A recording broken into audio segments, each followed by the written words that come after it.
the guy back to stage. Mia is chasing him relentlessly at the ledge. He's gonna finally catch him for the first time I get him. Mia has completely stolen away all of the momentum from this game. He already got rid of Luma. Dude, he's had it in his back pocket the whole time. We were trying to build up a story. Let's go to Buzz. No.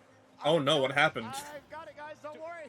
I was setting up the stream title and everything, and now DeBuzz is down a stock and at 100%. He was up 2 stocks.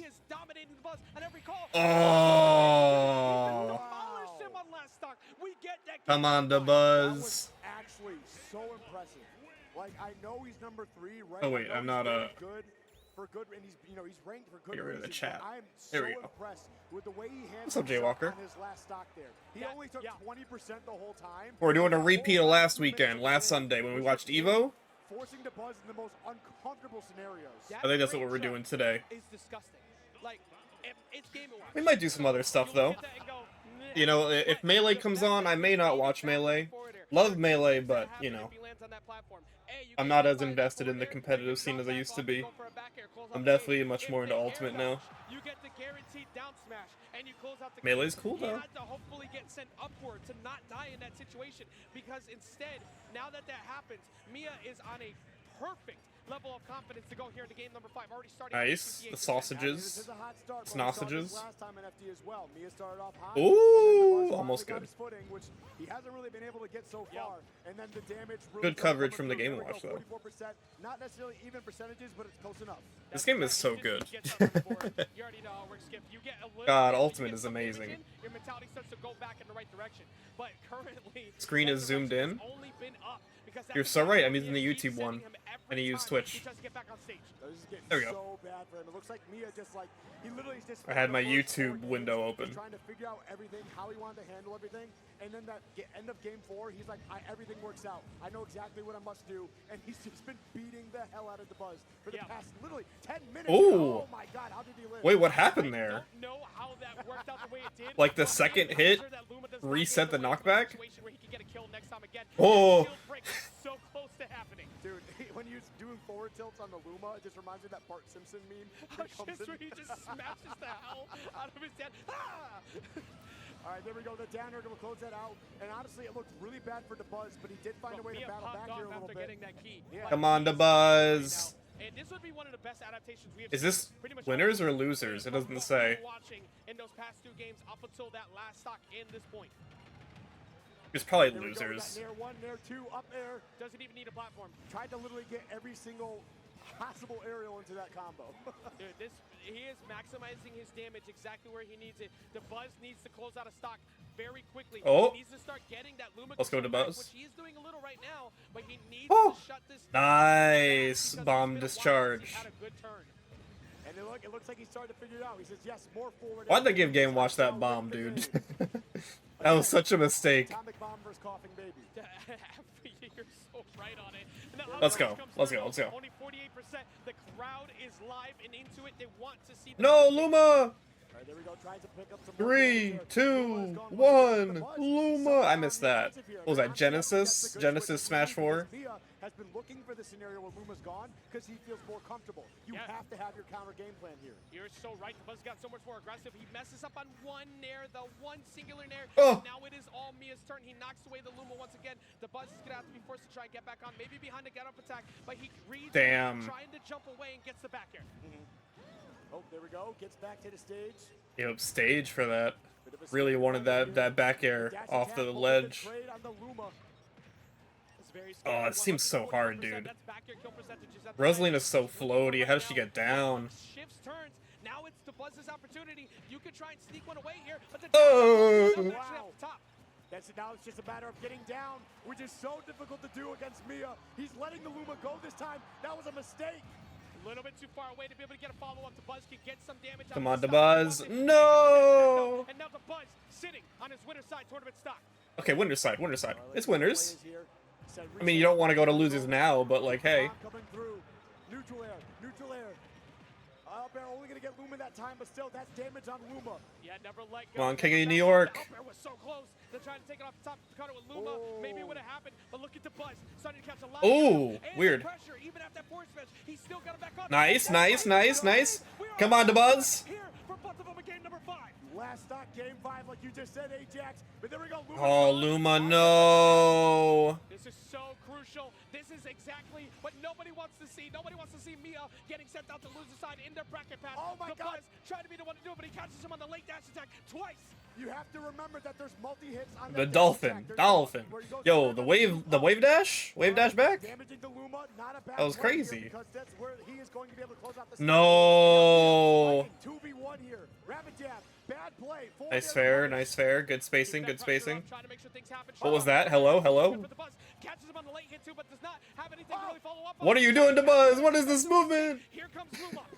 Oh my God. Oh my God. He's literally going to be trying to put him in between a rock and a hard place the entire time. He's had enough. He's No, Luma. Star bit out of here. Luma keeping itself around. Luma! As possible. No! Letting it rock, saying, I can't do anything about it. This is the worst position to be in right now. Against Game & Watch, you do not want to be stuck on the ledge. He's got to try and find the ground. Stuck on ledge without Luma. Of the forward air. Okay, the dash attack turning around. Luma coming through. That's such an insane ledge trap, dude. Oh! Back throw will give him position. The Buzz has one shot to potentially try and close it out. Right here, if he makes a mistake. Oh my God, oh my God, oh my God. On the forward smash. Oh, that's a lot of pressure on the seal. Okay, goes for the rapid jab. That bomb, oh my God, that could have been punishable.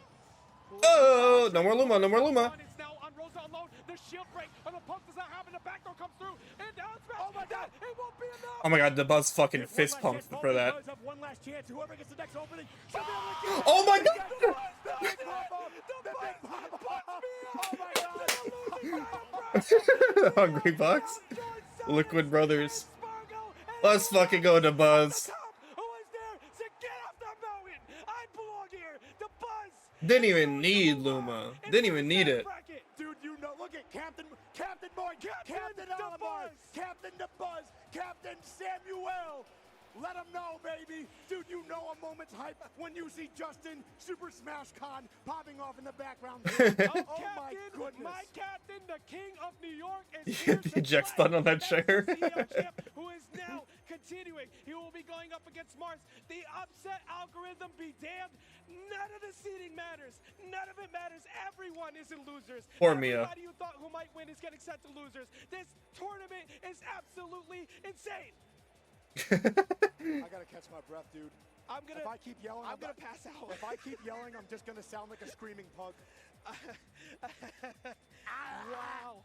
Wow, wow, wow, wow, wow. This is what an insane Yeah, that was way to good. start off That was the amazing. half season. Rosalina and Luma are so cool in this game. Everybody's wondering, man, did I do enough? Am I doing enough? The changes they made to this character were so good. Be damned. Because it was Luma who put in all the work. Yeah, the Luma rank. It is the Luma who increases the rankings for the Buzz here, as we're going to see him continuing to move forward. This is only... But they're still a little too complicated for me. I really am not good at this character. We still have top 16 and finals to still happen after all of this. Dude, the amount of like mini pop-offs that both these players are having, the Buzz in particular, man, he's so animated when he plays. I gotta watch this again. Look at that, gets to down air. Yeah, down air, fast fall. Watch his Luma, face. look at that, I'm here. Oh my God. The pop-up in slow motion was crazy. Renaissance painting. That's a Renaissance painting. H-Box in the background, the Buzz in the foreground. Justin, look at that. Yes. Look at that. Yes. Show me Justin, Super Smash Con. Flash forward a little bit here. He'll pop up in the Where is background. Justin Super Smash Con? Look at Riddles. Look at Riddles. Everyone was so excited to see him finally get that dub. So well done. Is Justin the guy on the right? Justin Super Smash Con right there. You know his height. You know Yeah. I'd never see him pop off or anything. And just to make it clear, that was just top 32. That wasn't even for the tournament. That wasn't even for the whole thing. That was just top 32. We have barely scratched the surface of what is happening here. We have only just begun the day. Wait, really? The King of New York is going to get a massive upset. Oh, Modoc. Listen, I love Devin, but I hate Devin, bro. Hey, can you actually pull up the photo? I don't know if you can find it, but. Oh my God. I'm pretty sure that's the end of it for us. That's our last one. Oh, wow. We have one more? Are you sure that's top 16? I think that's top 16. I'm pretty sure. I think we only had an hour and a half up here. I mean, I'll take it. All right, we get one all more. right. We get one more. I don't know if I'm gonna have voice for it by the time it's done. Who is it? I won't. I'm dying. Who is it? I'm already gone. Are you not having fun? Oh, Like, I never know who's at these tournaments, dude. Like, I'll watch them. I'll watch, like, the beginning. And then, like, at the end, it's gonna be, like, a top player that I didn't see on stream the whole 2 days. Who even left from the top seeds is in the winner's side of Oh! Let me take Oh, okay. Those are some names. This is gonna be a set. Nobody wants to deal with that. Shattuck's down there. Apollo Kage's down there. Mutace is down there. Sonics is down there. Shotan is down there. Sonics is in losers? LY is Oh yeah, Pac-Man player beat him, right? It's just a nightmare. I think I saw that someone posted that in the Smash chat. Excuse me, Sonics is out of the bracket because I just realized DD beat him 3-2. What? Sonics is not even in the tournament anymore. What? That's 2 of our top 5. No. Ugh. Breaking be damned. If you want to win, just go win. Go do it. Get it done. Will this happen again? Are we about to... Dude, I know people don't like Sonics, but I love watching him play. That's a shame. Sonics is out of the tournament. He got knocked out by DD? Is DD a Steve player? Oh, thank the Lord. Come on. Techno Sonics is awesome. This is absurd. Like, I don't know what else. Yeah, I feel like I remember that name, DD. One of the things that we have been seeing throughout this whole Speaking of Steve, the king of Steve is here. From I like that Akola plays Steve. I don't really like if you're gonna play Steve, play either Steve, Alex, or Zombie or Enderman. I don't like the tennis Steve. I'm not into that one. But right now, Ako's putting the big pressure on the up smash. Not going to be enough. High ceiling. And trying to keep that damage going here. 160. I love watching Sonics play. But that is Kazuya, so it's going to be a very heavy character. You already know how that works. And up throw, Mike. No, yeah, you don't want to hold on to. You want to do that just yet here in Town and City. Yeah, but Rage Drive also gone. All right, he's got a couple of the wave dashes, trying to find a way in. Akola's defensive game plan is one of the most solid in all of Ultimate. Oh. Wow, super aggressive, Jesus. Here at 88%, Dragon Uppercut would have absolutely destroyed him at the ledge. Oh, God. He almost got him. Hey, up throw, not still not going to be enough, man. That Sora amiibo rumor? You wanna hop in the studio for a day and change up this character the one time? Dude, I don't know what's going on. I feel like Riddles is pressing Both these characters, actually. Change up both these guys. But I don't know what the hell he was looking for there. Up B and he's Canadian. Oh, well, true, American, true. It technically is American. It's North American. Geography. But still, the up B getting the job done quick. This is a big opportunity. Oh, even up the game right now. Potentially. Wow. Oh my God. Wow. You're never gonna hear people cheer for Kazuya like that ever again. It's been a while since I've seen the stand and place combo. Usually he needs a platform to set it up. Yep. All right, but here we go. Dropping the anvil on his head. Not going to be enough. Again, Kazuya, big, heavy boy, 130 with Rage Drive active. This could be a big opportunity. If he catches him at the ledge, he could just snag him and bring him off the stage if he feels like it. Decides to go for a combo instead, and back here will get the job done. I don't know what he was going for. Yeah, Kazuya is funny. It does suck though when it's like a player I care about winning for some reason, and he loses to Kazuya. And it was gold too, so you get it a little bit faster. Gold is so. Akola is the best at utilizing gold amongst all the other. Oh, what attack! What attack! If that doesn't happen, the game's over. Oh man, this is actually really close. 106%, wow. 117. A smash. Yep, there it is. I was about to say a smash attack does it. Johnny, and that time he actually waited for it and got the kill. Oh my goodness. And you can see Riddles knew. He knew. He saw that hit. Whether he likes that move or not, he knew better. And you could see the way that he reacted. He's like, I shouldn't have done that.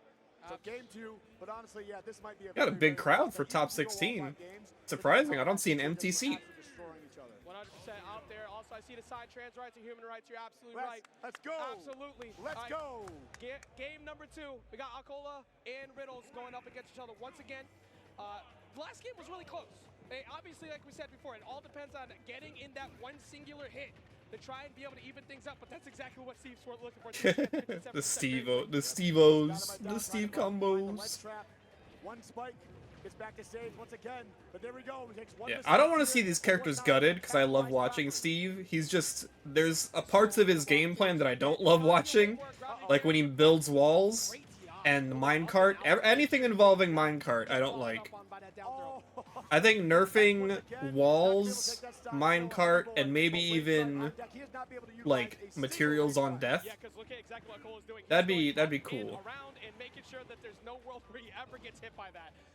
Yep. Air dodge back to the stage. 150. Tries to go for the grab. Must be nice to be able to platform camp whatever you want. This is full rage, Ajax. It's all gone. Jesus. It's full rage. It is still full rage. Look at Steve's eyes.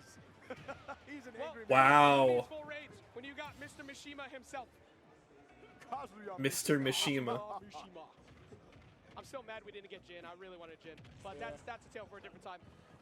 46% already applied. It wasn't gonna be Jin. It was either gonna be this guy or Heihachi. On the first sec for the platform, but of course it's so far away. It's kind of hard to follow up in that spot.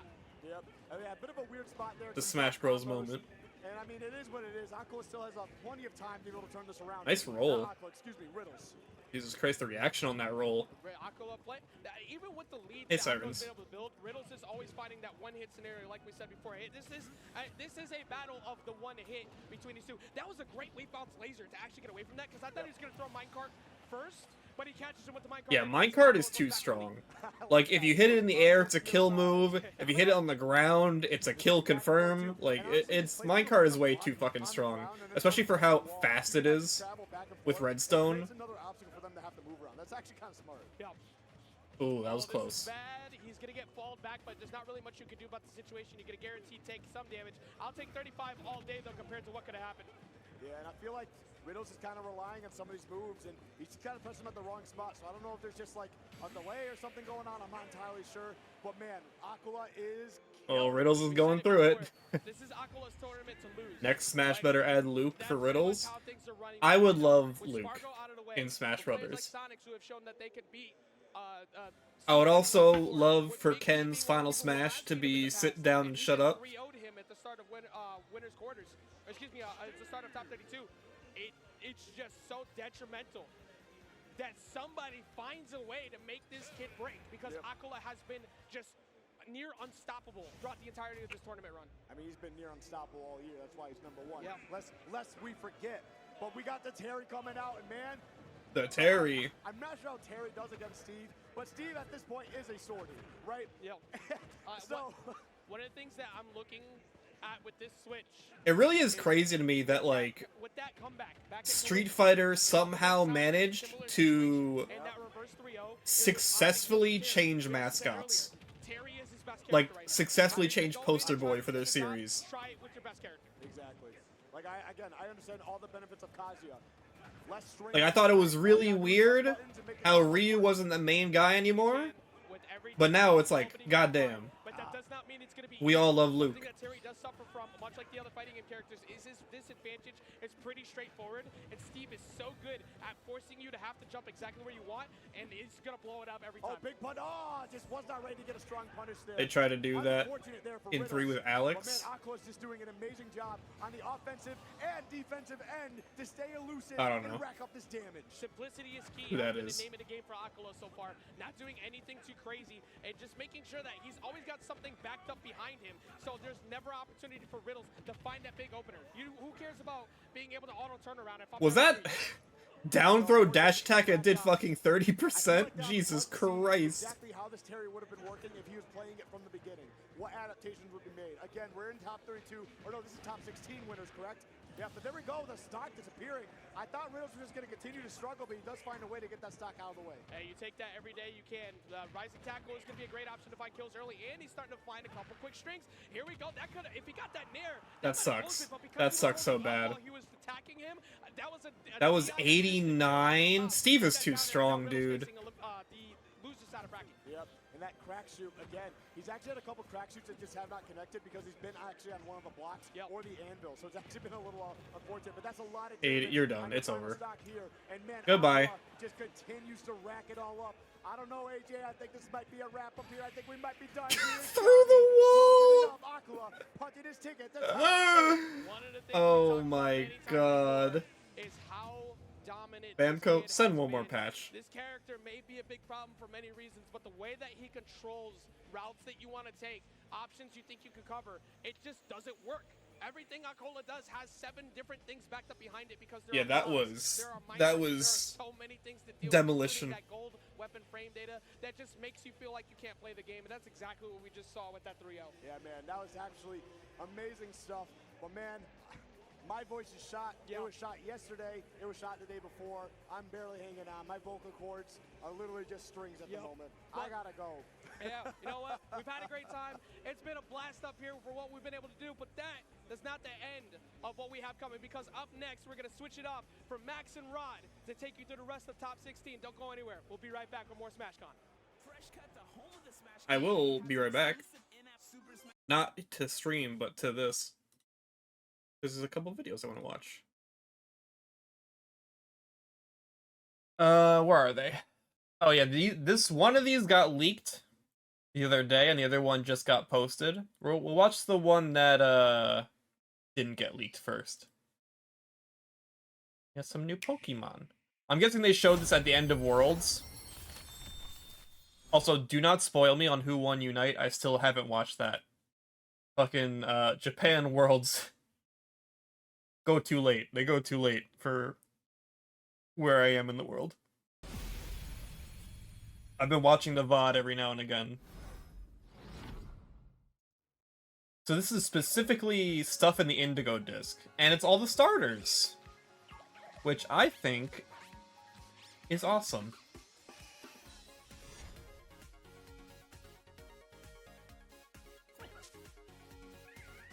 I think that's great. I think, honestly, like, the starters should be in every game. I get that, like, maybe even if it's just DLC, like, adding them in the game is important. It's cool, but you can only already use them by transferring. In home, yeah?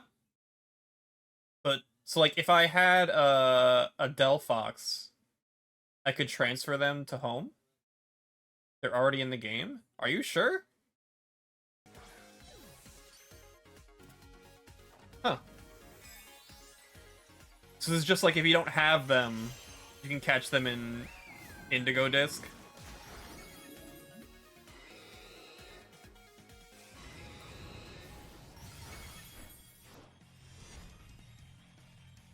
Some of these new moves are crazy. There's the anti-sustain move. Yeah, this shit, Psychic Noise. This is crazy.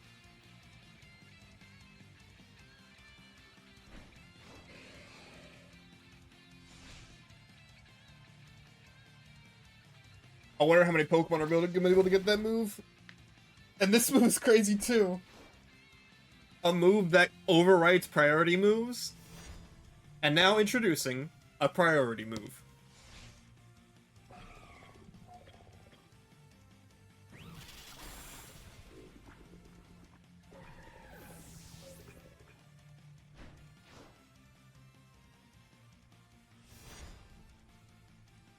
New Pokemon.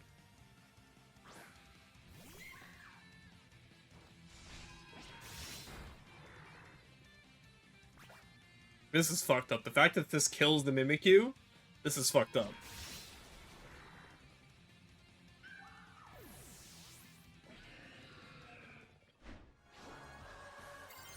I hate terrestrializing.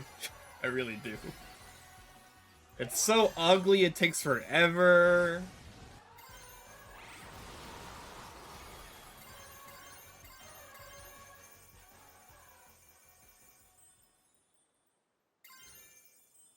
Honestly, if it didn't have, like, the stupid animation, I wouldn't mind it. If it didn't have the really terrible animation where it, like, slowly spins around your Pokemon, Like, it's not that epic, you know? It's really not that epic.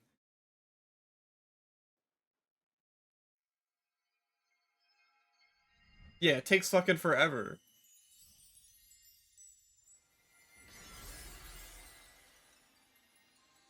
Yeah, I guess they're showing that, the new Pokemon, the new legendary, the Indigo Disc, fuck, is gonna get, like, a terrestrialized attack that has all the elements? For all the typings? Kinda crazy, I guess.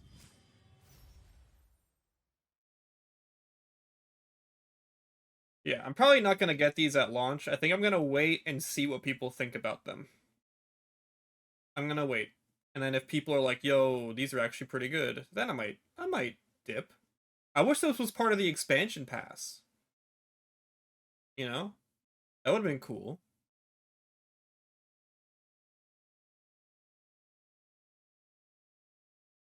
They said there's a 19th Terra exclusive typing. That's interesting.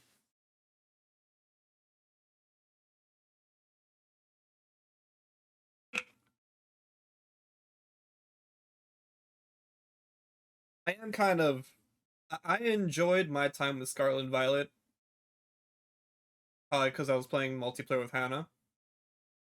But I'm ready to move on to the next generation already. I'm ready. I don't need to see this game anymore. Especially just like looking at this game, like I cannot watch this game at Worlds. I could watch Sword and Shield just fine, but like I turned on the Worlds tournament to watch this, and it's just I couldn't do it. It's just so hard to look at. There's like no flair, there's no style to it. Sucks. But you know. Honestly, take their time with the next game. Truly. Like Gen 10 has to be crazy. Also, I was thinking about this, Gen 10. Hey, it's been a while. Add some new evolutions. Dragon Eevee? Huh? Bug Eevee? That'd be pretty cool. Ghost Eevee?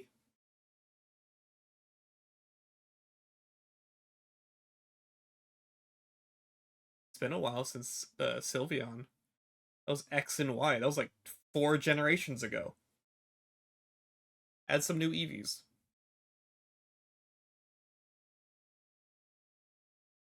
Yeah, Sylveon was the last one. Sun Maple.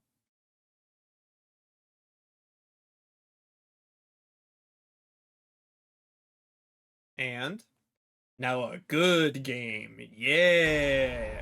Now we got a good game.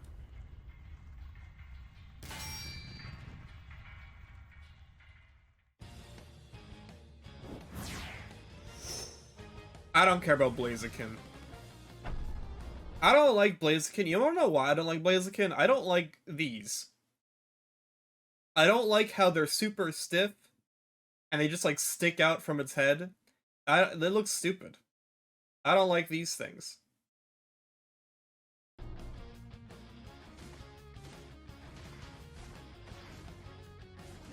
Blaziken is in Infernape, so that's why. You already know Blaziken's gonna be fucking broken. You already know. Blaziken is gonna be the new Mewtwo.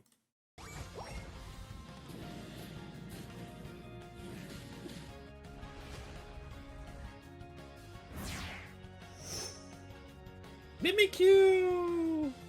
This is awesome. This is great. This is good.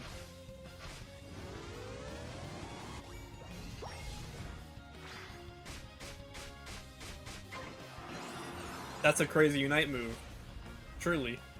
So wait, what is purple? Is purple all-arounder? So I think red is speedster, right? I forget what the colors mean. I think orange is support and blue is defender? Or green is defender. I don't fucking know.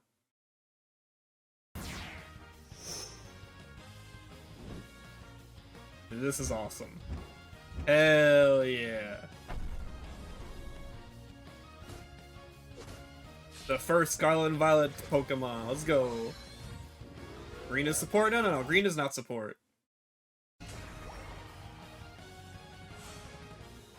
That's such a good Unite move, dude.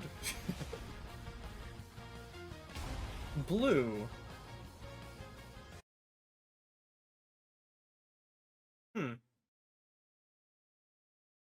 Why are you blue? So this is probably the rest of the Pokemon for the rest of the year, right?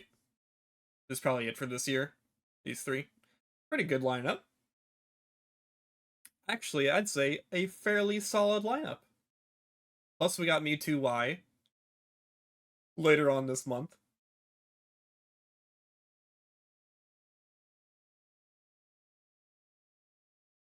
So maybe Q gonna have a disguise mechanic? Maybe. You see Goldango? Goldango would be cool.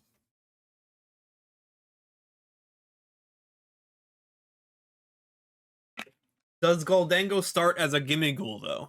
That is the question. And you have to, like, collect coins or something.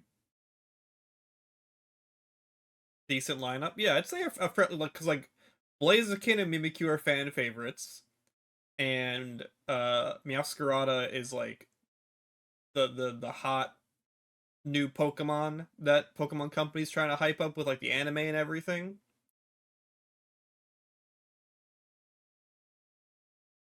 Still no Sceptile. Yeah, again, Sceptile's a meme. And fucking Pokken fell for it. Sceptile's a meme. Sorry about it.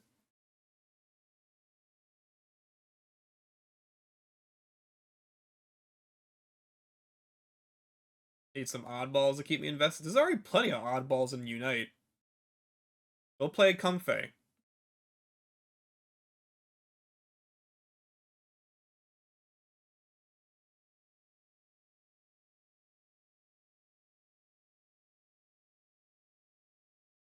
Comfey had me back day one, even though it turned out to be ass. Comfey's a good Pokemon.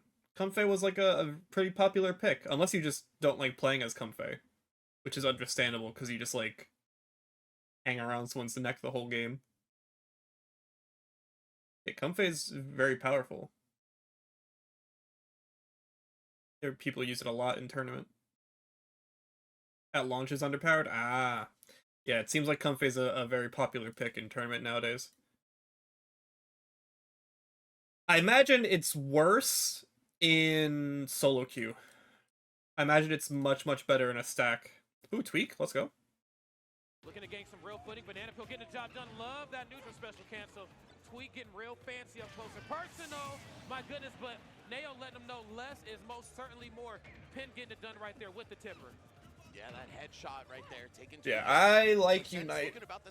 I really do. I'm very happy it exists. It's been all about Nao for pretty much this whole game. Not by a huge margin, but he's been in control. That's right. It's enough margin right there for him to not let go of the wheel right now. Love that falling up or Been down. playing it a lot lately, and I've really enjoyed it. Well. Diddy Kong historically pretty easy character to combo up, but I'm afraid to see what Tweak's gonna do once they get that Banana Peel in hand. We have seen Tweak do some dangerous stuff. There's the down throw. Yeah, just gonna get solid damage off of that. No follow-ups, but still. I do think it's it'd be cool to have a new map too. Like as good as the current map is, I think like, you know, touch it up just a little bit more, and it might be crazy. Give us an Arceus map with Arceus in the middle. You might think you have a space on down tilt scouted out, but Corns is cut from a slightly different cloth here. There's Banana Peel again. Tweak running up in shield, a little bit scared here. You know those big buttons from Corrin are so intimidating. That's what's gonna. The metal system still is crazy to me. I didn't think it was that powerful. Another thing to keep in mind too, that forward air super safe on shield, -4 on Corrin's behalf. So I'd imagine Tweak has that in the back of her head right now. Again, not letting go of. I wonder why they put that in. Did like, I mean, obviously I think it's a cool system if you exclude the RNG part of it, you know. He's got Nao at the ledge, but what will he do? Nothing. Just that ledge refresh, gonna go unpunished, letting his shield down for the. The current map has a bit too many bushes hiding spots for my taste. Yeah, I think it's time for another refresh of the map. Completely spaced on that back air in the corner. Back air center stage. It don't matter. Nail said, I'm taking this W for game number 1. Yeah, kind of playing out of his mind right there. Again, this is not a favorable matchup for Corrin, or at least the conventional wisdom would have you believe that. Also, I do just kind of miss the stadium theming. You know, like, having it be like a Ruins is cool. It feels very, League of Legends Dota-ish. Or it's just like in a forest or whatever. But I do kind of miss the stadium theming of the first map.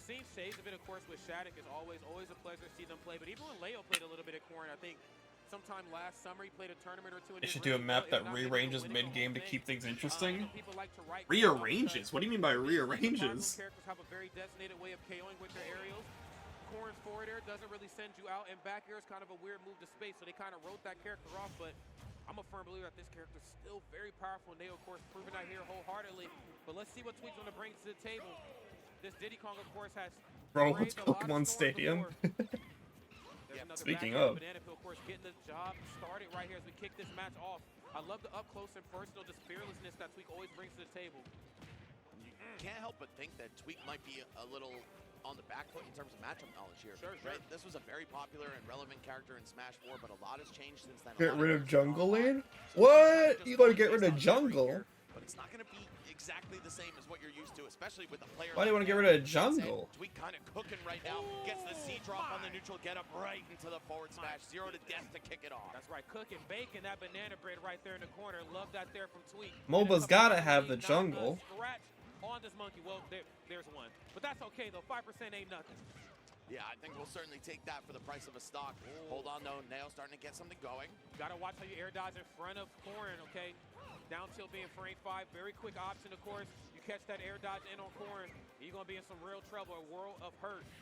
Okay, there's another Nair. And this is a great thing that I think Nail's really bringing to the match, especially here now that we got a little bit more room and more space between these two. Come on, Tweak! You might think subconsciously, with there being so much space on Pokemon Stadium, you could just kind of jump around for free. But Nair has Tweak won a Super Major yet? Distance match. This is such a daunting task right here for Tweak to try to work around. Hey! Oh my god. Bro, I almost crapped myself. I'm sorry. I gotta keep it a stack. You would have had to clean me up, Max. Oh, okay, stop. Bro, don't say that. I'm right behind you. Okay, back here, great parry. Not really a move quick enough to go for the punish there that time, but a great showing of resiliency there from Neo. Oh, using the pin as a platform to just stick himself onto, find a different way to the floor. Of course, Diddy so strong in the landing trap category as well as ledge traps. But Neo doing whatever he can to try to avoid the floor, at least at predictable timings. We gonna respect that pin right there. Not even try to. I will say though, it's very sad to watch Pokemon Unite. Just like this absolute Mickey Mouse game, and seeing it have a better competitive rule set and scene than Overwatch. That's just like, it's so sad to me. Things could be so simple and easy. Could be. The bread and butter in Corrin's toolkit. Neo, of course, has to think twice before, approaching a little aggressively here. Tweak, of course, locked in. Yeah, I really like that stall Tweak went for. The reason he went under the stage was to try to outlast that respawn invincibility. Unfortunately, he just got untechable by it. Neo puts himself back in the game. Leo used Corrin for a little bit. His way. 90% already established. Wow. Into the kill. All right, pin in the corner. That's going to do it. It is a dead even game here, folks. That's right. Talk about being pinned down in the corner there. Corrin got some buffs just before patches stopped. What's the issue with competitive Overwatch?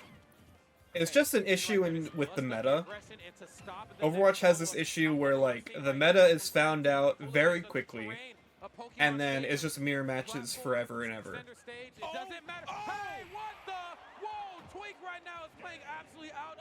And there's not a whole lot of variety in, like, matchups or balancing, yeah. Sometimes there's good patches where, like, hero choice is dependent on maps, which is better, but Overwatch balancing is so volatile, dude. Like, it's so easy for them to fuck it up. It's so easy for them to fuck it up, and then the meta is fucking mirror matches for 9 months. Corrin sometimes, Neo will run right up on the banana peel, not press a button. Tweak goes for the grab, boom, frame 5 down tilt. I mean, Pokemon Unite had that issue too. You know, Pokemon Unite competitive was just mirror matches the whole day. But then they said, hey, let's add a draft pick. And now, competitive Unite is fucking awesome. There's so much strategy in the picks and the bans. It's great to play, it's great to watch. That's right. You got a lot less real estate to try to get across. All right, here, Nail just, of course, living up to that claim. Being able to toss out Nail. Obviously, ranked is the same. You know, ranked. I don't. Does 5-stack ranked have draft pick, or is it just tournaments? Nail, no prisoners right here in this battle. Wow, neutral. What's up, Coaster? Neutral B with the full charge and everything. Tweak taking an early death here. A lot of work to make up for it. And that banana actually getting caught by the neutral air from Nail. Going to turn into damage and control of Tweak's projectile. Just turnies. They should add draft pick to 5-stack ranked. I think. He doesn't have the range to keep that aggression up, especially against. At least that's an option, you know. Exactly. I'm so glad you brought that up, and this is exactly what I was talking about before. Just being this close on Corn, you would think on paper Authority, Diddy Kong should be able to smother them, but that forward air is so safe on shield, even so safe that Diddy Kong's going to struggle a little bit. And then of course that down. Yeah, I think hero bans are cool, and I think Overwatch should add them. Apex tried it and it was awesome. Not Apex the game, Apex the tournament. They ran a hero bans tournament for Overwatch back when Overwatch League was out of it, and it was awesome. Now he's got to recover. Wow, that pin almost poking through. Of course, it's pretty hard to hit the barrels. Diddy travels real fast, but you might as well try it if you've got a free shot. That's right. Even I think just the sheer threat of Nail at the ledge when they're trying to up special is enough to maybe make Tweak, recover improperly. With that said, though, the corner pressure belonging to Tweak right here in this regard. The down tilt doesn't get anything off the Z drop as well, but I'm loving the rinse and repeat. The fact that we're seeing that so many times means Tweak is doing something very right.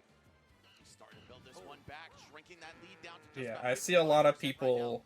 What's the lead trap going to be? They have this idea where it's like, oh, balancing. They just need to balance faster.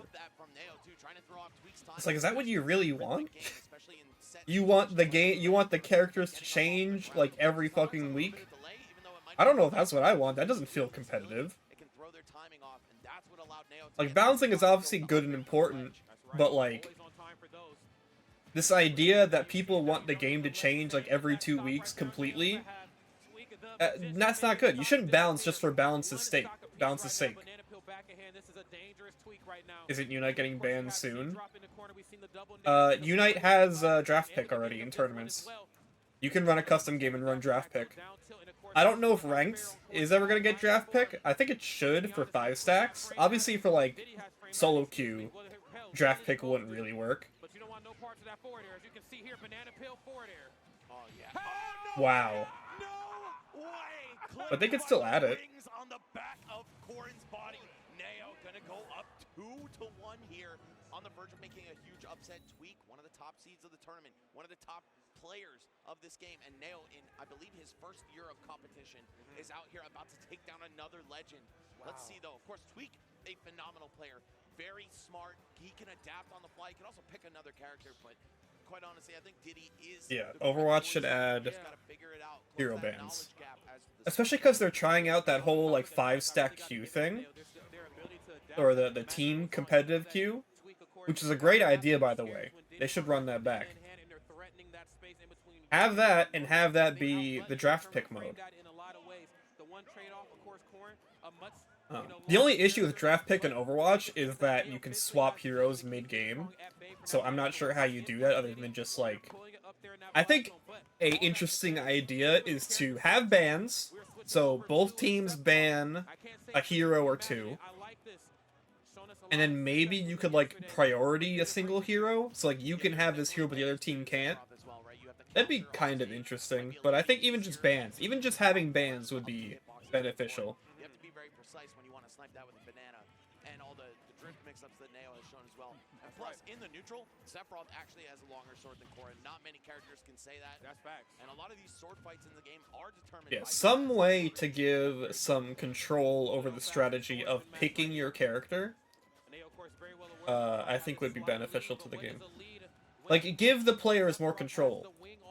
Speaking of, where is our map picking tool? Didn't they say they were gonna add like a way to like decide what map you want to play on? Where is that? Why do we have no control over this experience? It sucks. The Nair being frame 9, and add the extra 3 frames because you're dropping shield. I mean, Sephiroth, of course, a little outclassed in the speed department, but where they lose in that department, they certainly make up, like you talked about before, with the range. We'd love to see what would happen when Tweak gets nailed off stage, or preferably in the corner. Neutral special, of course. Let's come on, Tweak. Why'd you pick Sephiroth, bro? It's over. That's too quick. Oh, up air. There's the red stuff. Nail has more than lapped Tweak in percent at this point. Sephiroth on the verge of going out here. Such a light character versus the powerhouse of Corrin. Got wing. For Tweak to get a word in edgewise here. Runs up, blocks the Dragon Fang shot, but no punish after. Oh, he missed the tag.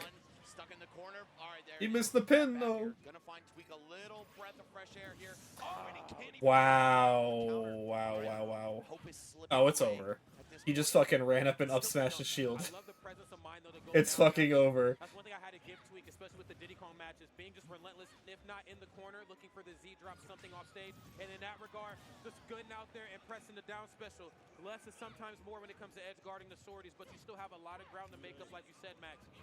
Yeah, I feel like that was what Tweak was looking for out of this matchup, right? Is countering Corrin's up. Wow, that was so quick on the reaction. Trying to do it. One time it worked out, so we'll see. Maybe if he can get an early stock, he can keep hope alive here for the USA. And this is just such a rough thing to deal with, because every time I feel like Tweak is looking to get like a tech chase situation or to chase Corrin down, Corrin goes for the pin, and now it's the yeah. Dude, it's just so sad like how good Ultimate is, and just like the very few nagging issues with the game. Sucks. To say the absolute least, and I think that's gonna go ahead and put the nail in the coffin. Nail moving on. Tweak gonna drop. Wow. How many top 8 seeds remain in the winner's bracket, Rod? I actually think it's like the online, the buffer, the input delay, I mean, that's the SmashCon Classic. the input priority thing with like the A/B smash and the buffer shortcut of like shortcut. Competition scene, right? For him to be putting up these kinds of numbers, truly stunning. Very impressive stuff from him. And now we're gonna if they just fixed all that shit, we'd be in business forever. Give it up for Nail, but Tweak, he's still in it, man. He's still talking. Got another shot in losers bracket. If he wins one more, you'll see him in the top. HDR fixes most of that and goaded for it. Yeah. That last match, and I was talking about it, but I ended up, pausing over something else. But every time Nail goes for the pin, now it's the guessing game. Tweak has it in their head. They're in the pin. HDR is like the it's not it's like PM. It's like PM for Ultimate. You go for the hop animation out of it. Even after that, forward air is so quick and so safe. Sephiroth still can't handle that, man. Absolute insanity, bro. Nail just I wasn't familiar with their game by any stretch of the imagination, but damn it, I sure am now. Very excited to see what they're going to do here for the rest of this event. I believe this is only Nao's second tournament in North America, by the way. His first was Battle of BC. So, making some real serious impressions here on American soil, taking out our highest ranked player, number 5 in the world. I haven't played HDR yet. By the way, of course, with the and I'm probably I don't know if I want to be honest. So that the American players kind of have a fire underneath them. I've seen some of the character moveset changes, and not a lot of it is gelling with me. It feels like you know what they did with Lucario and PM? I didn't like that. And it feels like a lot of characters in HDR are kind of like that. That was 2 of our 4 winners quarters. Next one we got coming up is going to be Zamba versus Ken. That's right. Sonic and Rob, 2 characters that can either maul you or slow the pace of the game to a crawl. So we'll see what both of them are going to bring to the table here. I think Zamba's really going to be more of the fire. Yes. Ken's going to be trying to put him on ice. That's right, no doubt about that. And I think that's just the beauty of Sonic. But also we know Ken, at this same exact level of play, has other characters on that utility belt if Sonic can't quite get the job done. Of course, Rob, I think on paper, Sonic can kind of dance circles around him, but that long-range game too, the laser, the gyro, can certainly throw Sonic off, especially when it comes to recovering. Having that active gyro at the ledge of the stage will force Sonic to, if not snap to the ledge earlier, go a little bit. We still got a Sonic in the tournament, baby. I don't like watching Ken as much as Sonic, though. And that very quick up tilt as well. Both those 2 moves, party starters and party finishers. Let's see what we get here for this next game. He's still fun, though. Is that Alcremie? I thought I saw an Alcremie plushie someone was holding. Actually, Fargo, and not yeah. Sonics. Yeah, Right. and then Sonics cooked him up in losers bracket. So That he did. Forget what I said, but I know he has definitely taken sets off of Sonics before. He's one of the best players in the world. He had that training arc in Japan earlier this year in the springtime. And now he's going up against one of Japan's final bosses, Ken, a guy that we haven't seen too much lately. And sometimes when How did the other tournaments go at Smash Con? Look at him right now, right? Like 64 Brawl and Smash 4. How are they? If anyone watched them. I didn't. I didn't even know that they were happening still on stream. I didn't even see them on the schedule. Yes, sir. Yeah, amazing player as well. But, you know, when you meet up with Zamba, things might not go as you expect. No, absolutely not. You got to bring your Sunday's best. I mean, Zamba, of course, no slouch, and this young man only becoming more and more seasoned. A lot of skin in the game in comparison to some of the other players in his age bracket. But let's go ahead and get it. The only bracket we're talking about right now is winners quarters. We got LG Samba, SBI Ken. Let's run it up. And of course, this match kind of kicking off the way I expected it to. Sonic has the ability, just in terms of. Where's this tournament being held, by the way? Because it's ending at like 10 p.m. tonight, which is like mad early for tournaments typically, because they're usually on like the West Coast or something. This shit's ending at 10 Eastern. Like, at a normal time for me. Yeah, Rob having it all, really. You know, the projectile game, the amazing recovery. Oh yeah, I watched all the Coney stuff.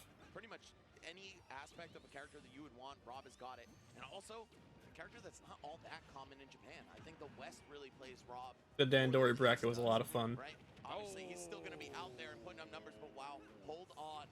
The spin dash into forward air killing so early right there. Zamba in a position where he's got to respond. How are you going to peel this stock off of Ken? It's still pretty healthy, but so far stage position. And the mystery platform fighter bracket, that was fun too. Back on, started juggle. Keeps it going. And this is exactly what you love to see right here. Just Ken taking full advantage, of course, of the air control. The air belongs to Sonic. Okay, forward air, of course, and up air. Those two being the quicker of the two aerials, or the four aerials, of course, in Sonic's toolkit. Not going to be much. Oh my goodness! Wow. To bring to the table there, unfortunately. Okay, Zamba bleeding out right now. Gyro and laser kind of has Ken pinned down into the corner. But there's certainly will. There's definitely a way. There's back air.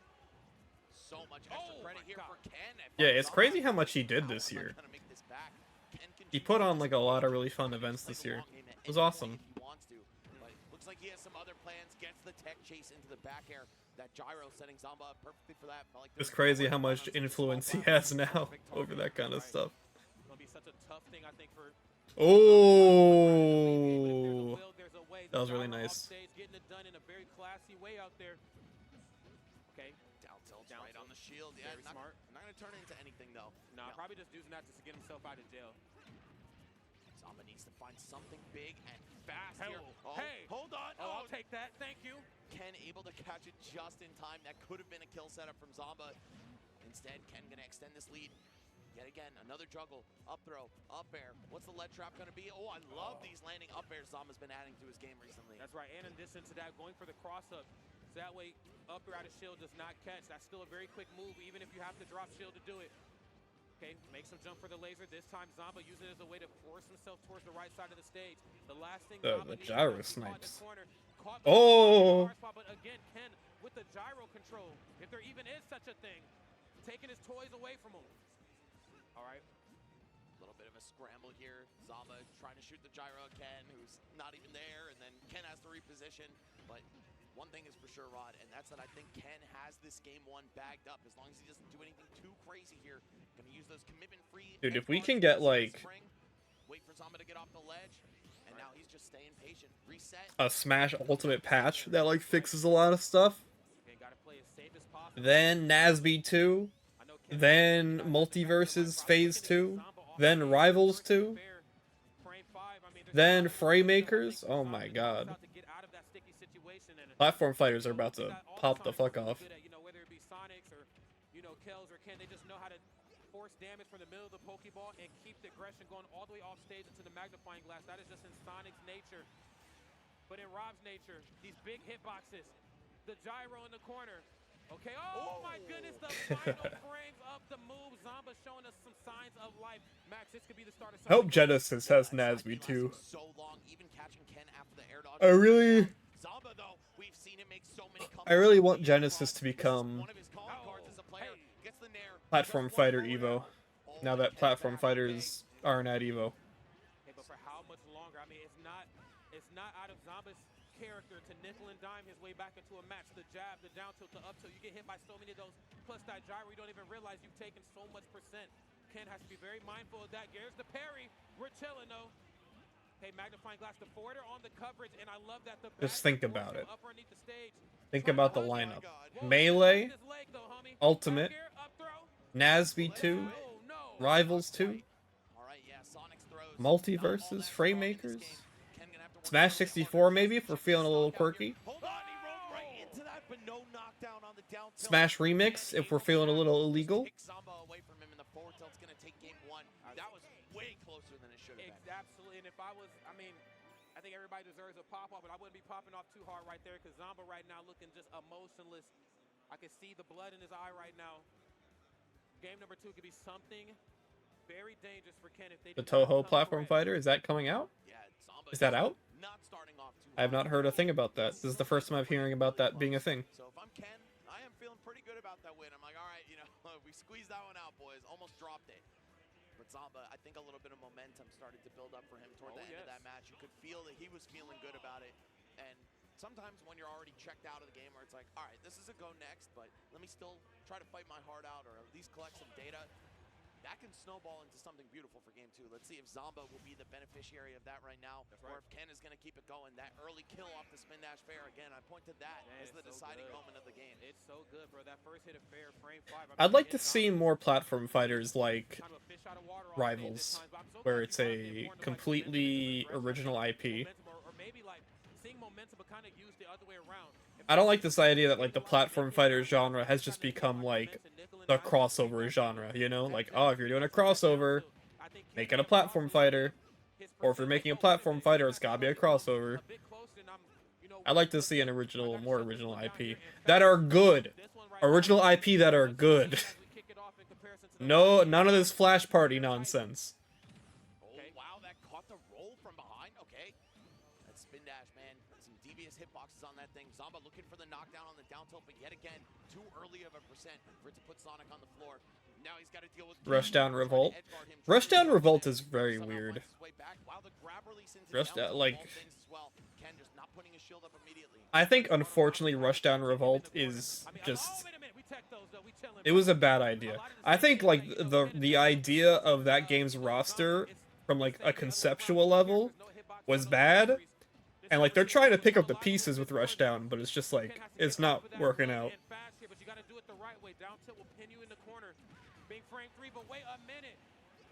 I'm shocked that like the guy that put together Rushdown like bought the IP to Icons. Like why would you it was a lot of money too to buy it.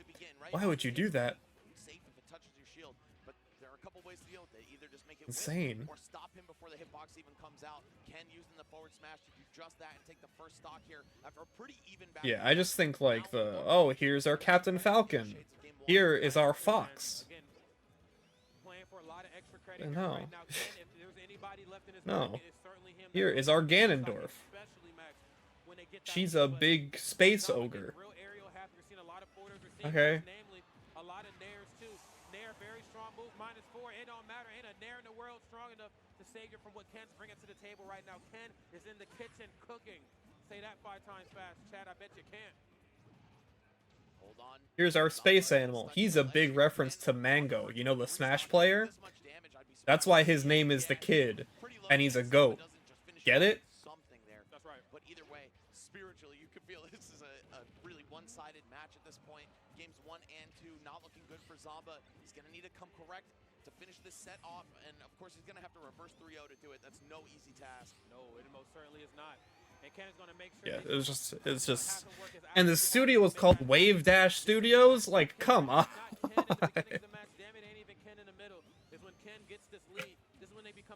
Yeah, it's just like, again, at a conceptual level, like I don't think the idea for that game's roster was very good.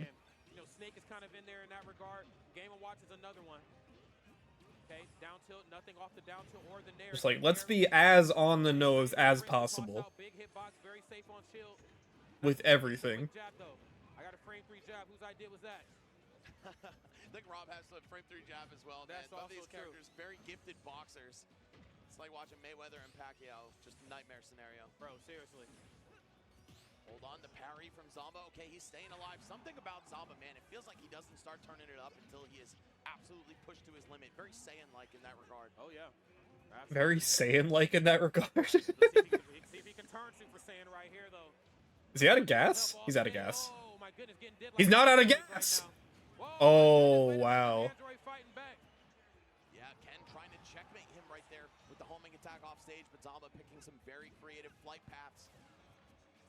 Just one good hit is all. That was a crazy mix-up. I thought he was out of gas. I wonder if that was on purpose. This is where Zamba becomes terrifying. We've seen this in the last match. Up close, you don't want to be nowhere on Zamba. That down tilt too quick. We starting to party right now. There's the Nair. Okay, there's the laser, of course, pinning you down and forcing his way back towards out the corner, towards the Pokeball. That's where you're going to see Zamba stay. Not going to go into that corner unless the damage is it gonna happen? Unless the Back throw, yep. True. It might happen, Max. Okay. Wow. The spin dash, if they were closer to the other blast zone, that might have actually killed straight up. I've seen it happen in this game more times than I care to admit. Max, this is what I'm worried about. Sonic is strong, but they need What that the fuck one was hit that? to the initial hit towards center stage, unless they're off stage. Oh, the forward air misses. Zamba not giving Oh. But I think Zamba's starting to figure it out. Ken is playing absolutely out of their mind right now. These last hit scrambles going to the way of Ken here. Great stuff on his regard. Man, this is 2 back-to-back games where Zamba almost made an insane comeback after being down the entire thing. Couldn't get it done either time. I feel like Yeah, I really like that Rivals successfully launched, you know, their own IP But I don't know, is it enough? into the platform fighter genre, and I think it was very successful. I think a lot of people like those characters. I always like to see Ken do well. You know, he was one of And the honestly, I really, even though it's not like original IP, I thought that like 3D Smash game that I played on stream that one time with like the fairy tale characters, but they were like their own interpretation of them. I thought that was a really good roster. Again, it's not original IP, but I think they like changed them enough that it felt original. I thought that was a pretty cool roster. It's not a platform fighter, but it kind of was. You know, you could knock people out. It had knockback mechanics, like Smash. It had recoveries.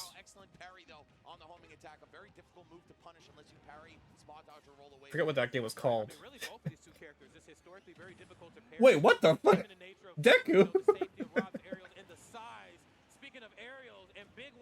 That was a crazy thing to see pop up on my Steam. I just saw Mega Deku is now playing Five Nights at Freddy's. Just randomly. At this time of day? At this time of the year? Just the first original Five Nights at Freddy's?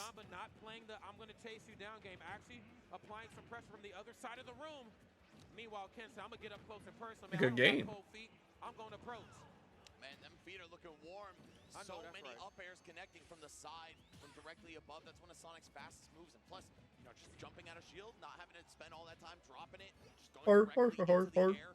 That makes Sonic so much scarier when it comes to punishing out of shield. Oh my god, taking him all the way up to the top. Ken, once again, up 3 stocks to 1. We've seen this before, Rod, and we've also seen Zamba bring it to last hit from this position. That's right, but it's going to be an absolute daunting task. I mean, a tall order, probably his tallest order. And again, bro, I feel like I'm Doctor Strange right now. Yeah, we literally just seen this the last 2 games. You know, again, a quick side B kill off the side of the stage, then he nickels and dimes his way back into it. Again, just given the gift that are Rob's hitboxes and the frame data that accompanies them. The crazy thing about the comebacks that Zamba's making are that they're not even off these big plays and these cheesy early percent kills. Oh. He's getting it done the hard way, fighting this war of attrition against Ken, just winning neutral several times over and over again. But so far, this one's looking actually a little bit better than games 1 and 2. Zamba keeping it close. The percents are climbing on Ken's second stock here. That's right. Again, he most certainly is aware of the narrative at hand. I had the lead, and Zamba is very poised and very skilled at that. To bring this thing back only 25%. I also just like, I personally didn't like the Icon's art style. I didn't like how League of Legends it felt. But even quicker right there on the dash attack. I mean, they got like League of Legends artists for that game, and I didn't. I'm not too into League of Legends art style. Very smart right here, being able to juggle Rob. But there's that laser once more, staying out of that corner. Got to give it to Zombo in that regard. It looks so generic, yeah. That is most dangerous, but no. Ken just disengaging, making him whip the throw, and trying to build this percent back up. Ken very content to hide in the corner, get those spin charges ready to go. But of course, Rob does have a few tools to challenge that, so he's got to be careful. That's right. Whoa, then there. Okay, yeah, he springs out. Oh my goodness, springing completely out of the way and wanting nothing to do with forwarder and namely up air as well. Okay, another forwarder, even footing right now. This could be Zomba's time to strike. Ken, of course, really well aware of the momentum that this young man brings to the table. Okay, tilts up the forward smash. Very smart. Knowing how hard it is for Zomba to land, given Rob's size and recovery options. Back down. Okay, we spending time out here. Nice. Whoa! While the landing up air converts into up tilt. Not the juicy hit though. Either way, Zomba's still gonna find a way to take Ken off. Uh-oh, this is bad. What's going on? Back air. Oh my god, another nair. And the falling upper back air, yep. These are all very safe and very difficult moves for an average player, you know what I'm saying, to really struggle against. Oh my god, this is down to the wire yet again. How does Zomba keep doing it? Oh, wow. He makes it happen. The side B catching Sonic on the way up from the up. And I always do feel bad for like complaining about icons. Not even complaining, just like voicing my opinion. Just because like I know people that worked on it. Now mind you, Zomba played completely out of his mind those last so many games, playing from behind. This could be shades of something to come here. We'll have to see how it plays out. Of course, Kenton, I'm still up 2 games. But also, like, come on. Do not celebrate too early, crowd. Do not celebrate too early, Twitch chat. Okay, all I gotta do is win one more. But this could be signs of something to come. Let's see how this one goes. Like we're going to small battlefield, if I'm not mistaken here. Yes, we are. Not a lot of room to run around. No, yeah, Vera on fucking on Heart Machine now. That's very, very cool. It was his pick, which I think is a little bit weird, right? Usually Sonic started from PM and now he's there. But he also likes the layout of PS2. I assume he started from PM, at least. At least in terms of the game industry, maybe. I don't know. I don't know his whole story. Been looking great for Zomba, who again has not had a good start in any of the games we've already seen. This might be a really good opportunity for him. That's right. Hope they can turn this thing around, but Ken right now giving you just everything that Sonic can bring to the table. You know, alleviating the pressure when they have the lead, knowing when and when not to find those gaps in Rob's frame data. You know, going for just standing jab in the corner. I mean, Ken is really bringing us everything right now, and most importantly, making Zomba's life very difficult when it comes to landing. Yeah, that's awesome. Off the backboard, NBA street style. Good for him. Love that, using his own tool and shutting that one down. And I'm gonna keep it a stack, man. That DI was some hot ass. Ken going out way earlier than expected. Wow. Stage, but returning the wow. Immediately. Yes, that backwards facing spin dash, giving you the access to the back air off the stage as well. Now it's dead even. Zomba getting the first few hits on this second stock here, but for how long will he keep it up? We'll see. That is the million-dollar question right now. Ken right now with the corner control, but wait a minute. Do not roll haphazardly. Look at this. He said, I got some low percent stuff too, my friend. Get too close for comfort. This frame 3 down tilt will definitely catch you. Also, frame 4 on that up tilt too. You jump oh, you're gonna be in the blender soon. Yeah, Rob's normal is just absurdly good. I mean, you could say the same about Sonic. But yeah, definitely. Most of them don't lead into the same reward that Rob's do, and that's what has gotten Zomba so far, right? Just being able to scrap with this character who's also well engineered to fight from afar. Oh wow, this short hop air dodge might have been on Zomba's part. I don't know if he meant to do that, and suddenly Ken is even the I don't know why I'm so sleepy. Okay. Dead even here. I'd imagine whoever takes this next stock is going to be sitting real pretty into closing this match out. Again, more of those forwarders off stage. That first hit being so quick on that. It'll be kind of hard for. Not because of this set, by the way. Or even just, I'm actually very engaged by this set. I'm just very sleepy. Zomba making sure to catch that gyro every time it hits Ken. The up throw not quite enough to do it, and maybe not confident against Ken's mash. The Japanese players actually have absurdly fast mashes out of berries, so maybe that's why we didn't see Zomba attempt a down throw there. He knew the up smash probably wouldn't connect. That's right. Okay, great situational awareness, and most importantly, that split-second decision making. That's what separates the strong from the, the top professional talent. I got to keep it a stack, man.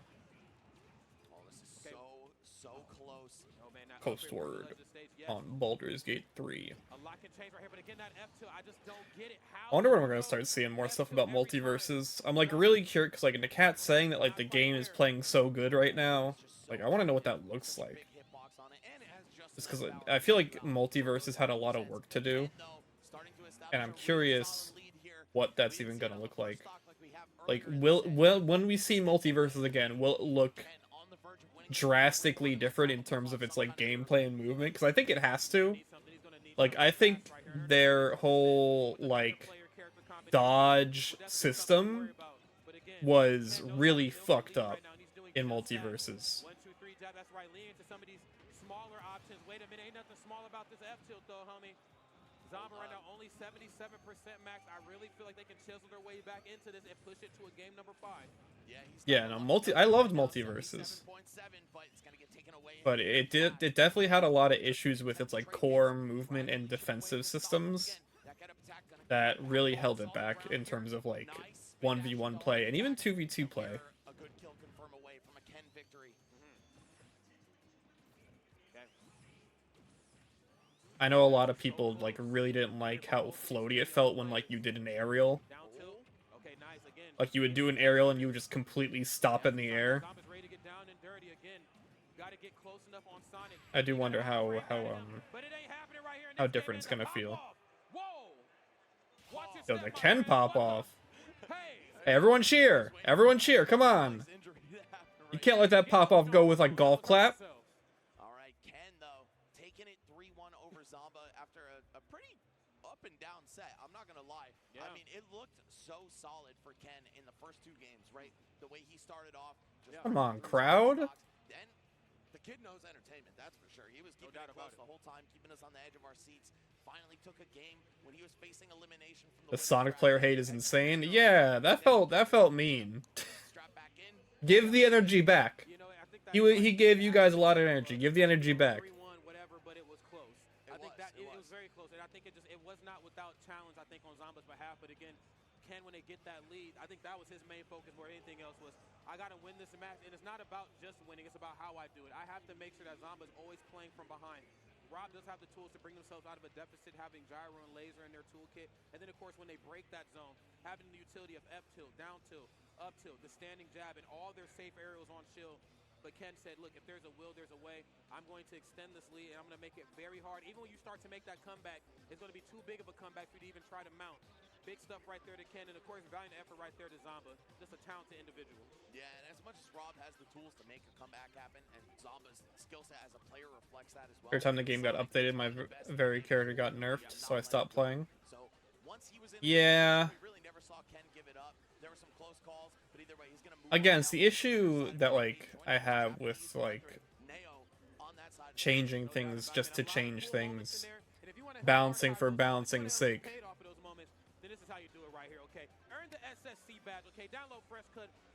There's a lot of that in multiverses as well. Plus virtual benefits during Super Smash Con, front row seats for top 8, daily exclusive giveaways, pro player photo ops, and so much more. Fresh Cut, of course, doing an awesome thing for not just Super Smash Con, but the community overall. Hit that QR code, do yourself. Who did I play in multiverses? Yeah, I love seeing them give that support. I played a lot of Steven. Just trying to put some content out into the world, but you could give some support back to SmashCon for putting on this amazing Oh. event year after year after year. Okay. We're on, like, the seventh Streamer, shut up. point. We had to take a couple off. 'Cause You of got course, it, you got it. We are back in action, and look at these threads, man. They are all looking quite good. Please go ahead and pick yourself some of these up. Jeez. At the merch store, ssc.gaminggen.gg, or you can just go ahead and scan that QR code, save yourself a little bit of time typing all that in. That's right. If you want to look good off the sticks, that's how you do it. If you want a game better, then there's only one way to do it.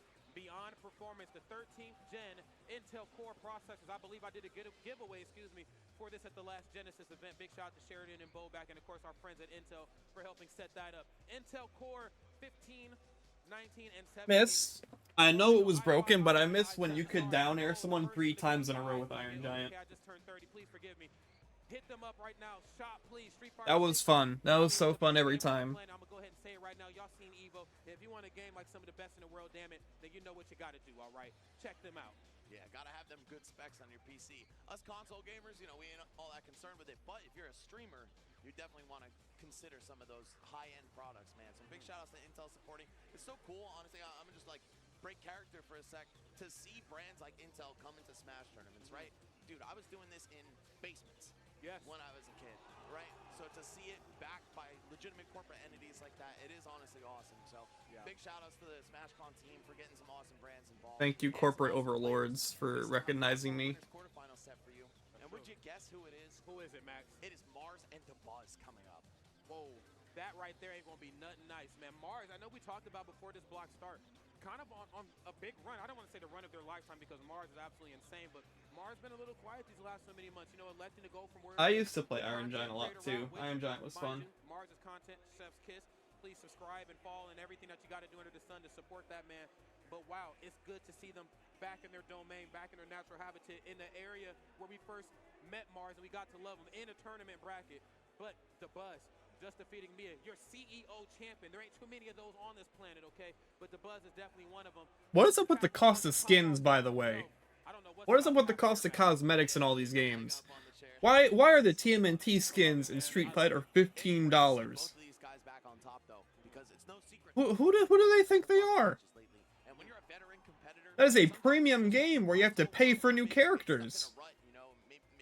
What is going on? You aren't a free-to-play game, Street Fighter, and even if you were, that's still too expensive.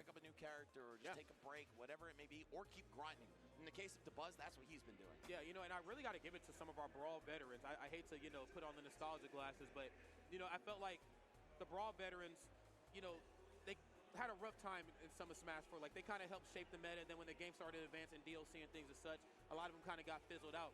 But I can't say the same for Smash 4 into Ultimate. A lot of Smash 4... I was just thinking about, like, Multiverse's monetization scheme. I was about to mention how, like, the skins were way too fucking expensive. Rose to prominence in Smash 4 and still letting some of these young players know. It's crazy to think that Mars has grown up right before our very eyes. Letting these young players know, I'm still here, I'm still doing it with ZSS in a meta that is currently dominating. Smash was letting me dress up as Sans for 99 cents. Like, what's going on? But DeBuzz, though, no slouch, still rocking for that Brawl era. That Rosalina is back. The Pikmin and Olimar, even the Min on the utility, but we haven't seen it as of late. It's still a thing, though, bro. Yeah, hey, nothing but respect for our veterans. Thank you for your service, DeBuzz. That's right, salutes. Salutes up for that. But of course, like you said, Mars, he's definitely reached that veteran status himself. He's been in the Yeah, I'm just thinking about like how Smash put out really great costumes for the Miis. Like really good ones. And every single one was 99 cents. Like, what the hell? And Smash Ultimate offers more than like any game in existence, you know? For $60. That's one thing about Mars, you know, it almost feels like he plays with a little bit of a chip on his shoulder. Not like an angry chip, but almost like 75. What is 75 cents? I think it's 75 cents if it's like a single thing, right? If it's just like a hat, it's 75 cents. I think for a full costume it was 99 cents. Let me check real quick. Let me check. It might actually be 75 cents. Yeah, man, if you ain't winning, if you ain't taking home first place at everything, there's always someone who's better than you, or at least can be better than you on any given day. We've been finding that out, not exactly the hard Sans, way, the straight up real way. Again, several seeds projected to make top 8, either out of the tournament entirely or waiting for their shot in the losers bracket. Yeah, 75 cents. Wow, it's not even 99 cents. It's not even a full dollar. That's just 75 cents. That's just 3 quarters. That's perfectly fine. It's gonna happen. But yeah, Sonics and Spargo out before or at top 32. I think it Plus was 3, yeah. Sonics placing 25th and Spargo even shorter than that, right after getting ranked very highly, 2nd and 4th respectively. Yes. Mia now in the losers bracket as well. Crazy. And Mia was our Apex champion. Remember, we had the pleasure of commentating. I think he played against some of our favorites. It was MPG that he played against. He also played against Jackal. I don't know if and like, weekend, but Jackal, I bought all those skins. I lived in Tri-State for 2 years. You can't love Jackal.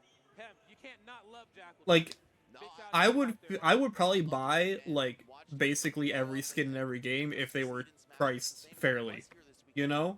Whereas now it's like I can only buy like one. or like I have to like be very picky with what skins I buy. The tournament unexpectedly early as well, and that's just what you have to come to expect, not just from SmashCon, but Like if every skin on the Overwatch shop was like 5 years later is so $1, still at it in this yeah, game. It's I'd probably go shopping. you got it like that. Even from Fall Fest to now, it's crazy to think we did Fall Fest. Oh hey, look, a cool Cassidy skin. I know we're talking about it on the way. $1? If I had a time I get in there. top players from that era and let them play here, they would get absolutely washed by their current state of meta because the community is just advancing in such a great way. Big shout to the community, of course. That is You can get onto Nintendo for plenty of things, but they always price DLC very fairly.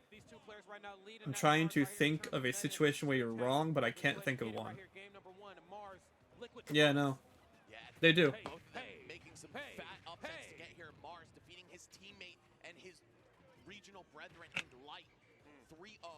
One of the top seeds of the tournament. DeBuzz taking Mia down to make it here. So let's see, how are their runs going to culminate in this set to make it to top 8 on the winner's side? That's right. Let's see how it all unfolds right now. Both of these two players, I'd imagine, want it very good. Oh my Goodness. And DeBuzz said 0.0%.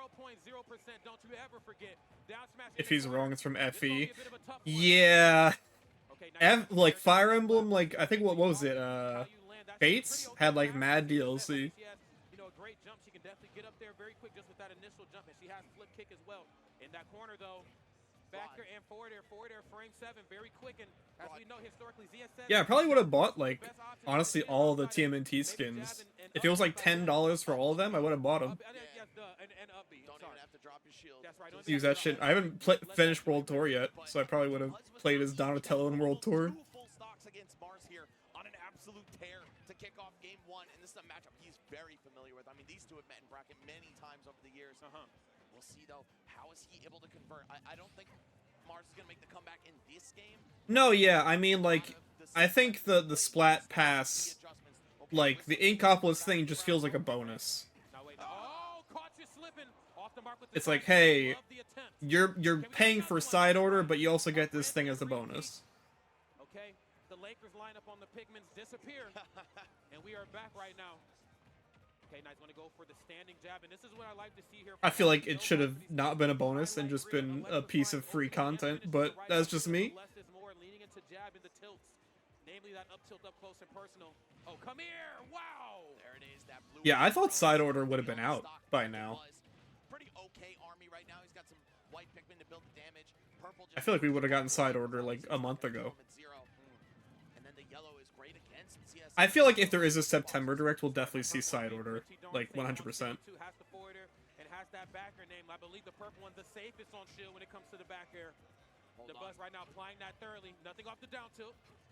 Rod, I was saying Mars might not. We'll see side order. We'll get a sneak peek for the Mario Kart DLC, the last DLC. Oh no, all the Pikmin stuck to him though. Maybe they'll announce the Sora amiibo That gives the Buzz a little along with the final patch or whatever, or a new patch for Smash Ultimate.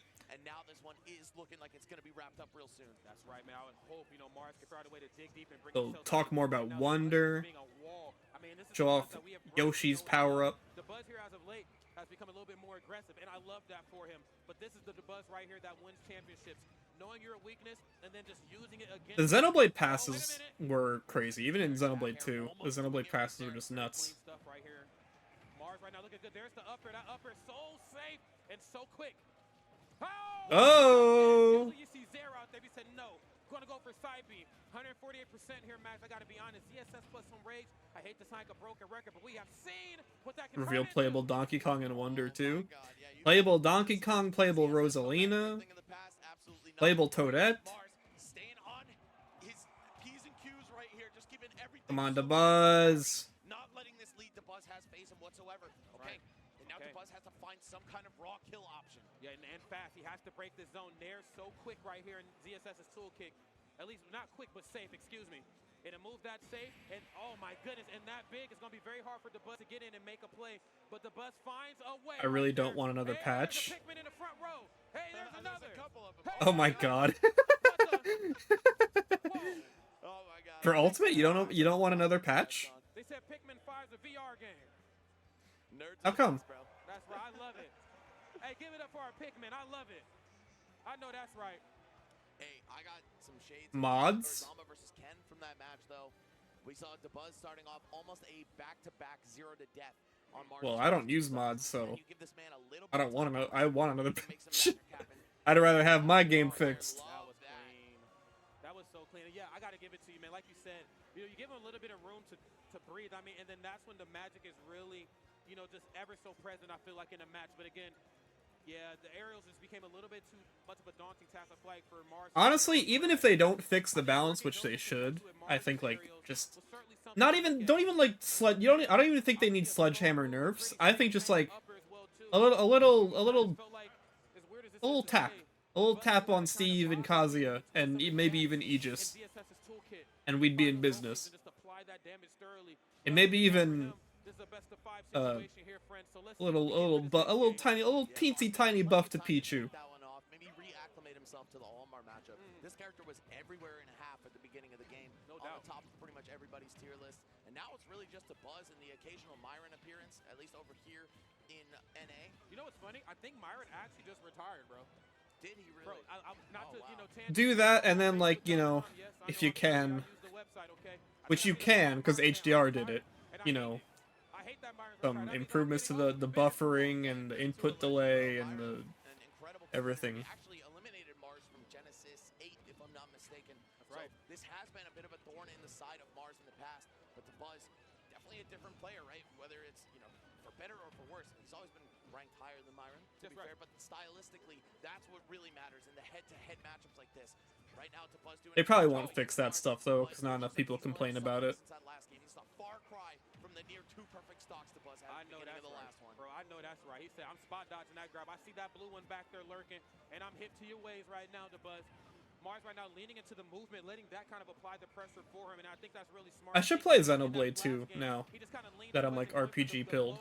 Blow the stock exchange right there with the Buzz, and unfortunately, I gotta finish Final Fantasy 9 though. I really want to finish that. Movement options are getting the job done, but for how much longer? Okay, blue one's on the ready. Get them purple ones out of here. Mars going for that real fast up there, hoping maybe to catch the Buzz, not the eyeing properly, because the animation's kind of fast, I guess. But either way, the Buzz is gonna hang on here. Mars clinging to life, almost 200%. The back throw's not nearly enough to do it, or even to. No one's taking a stock off yet? Jesus.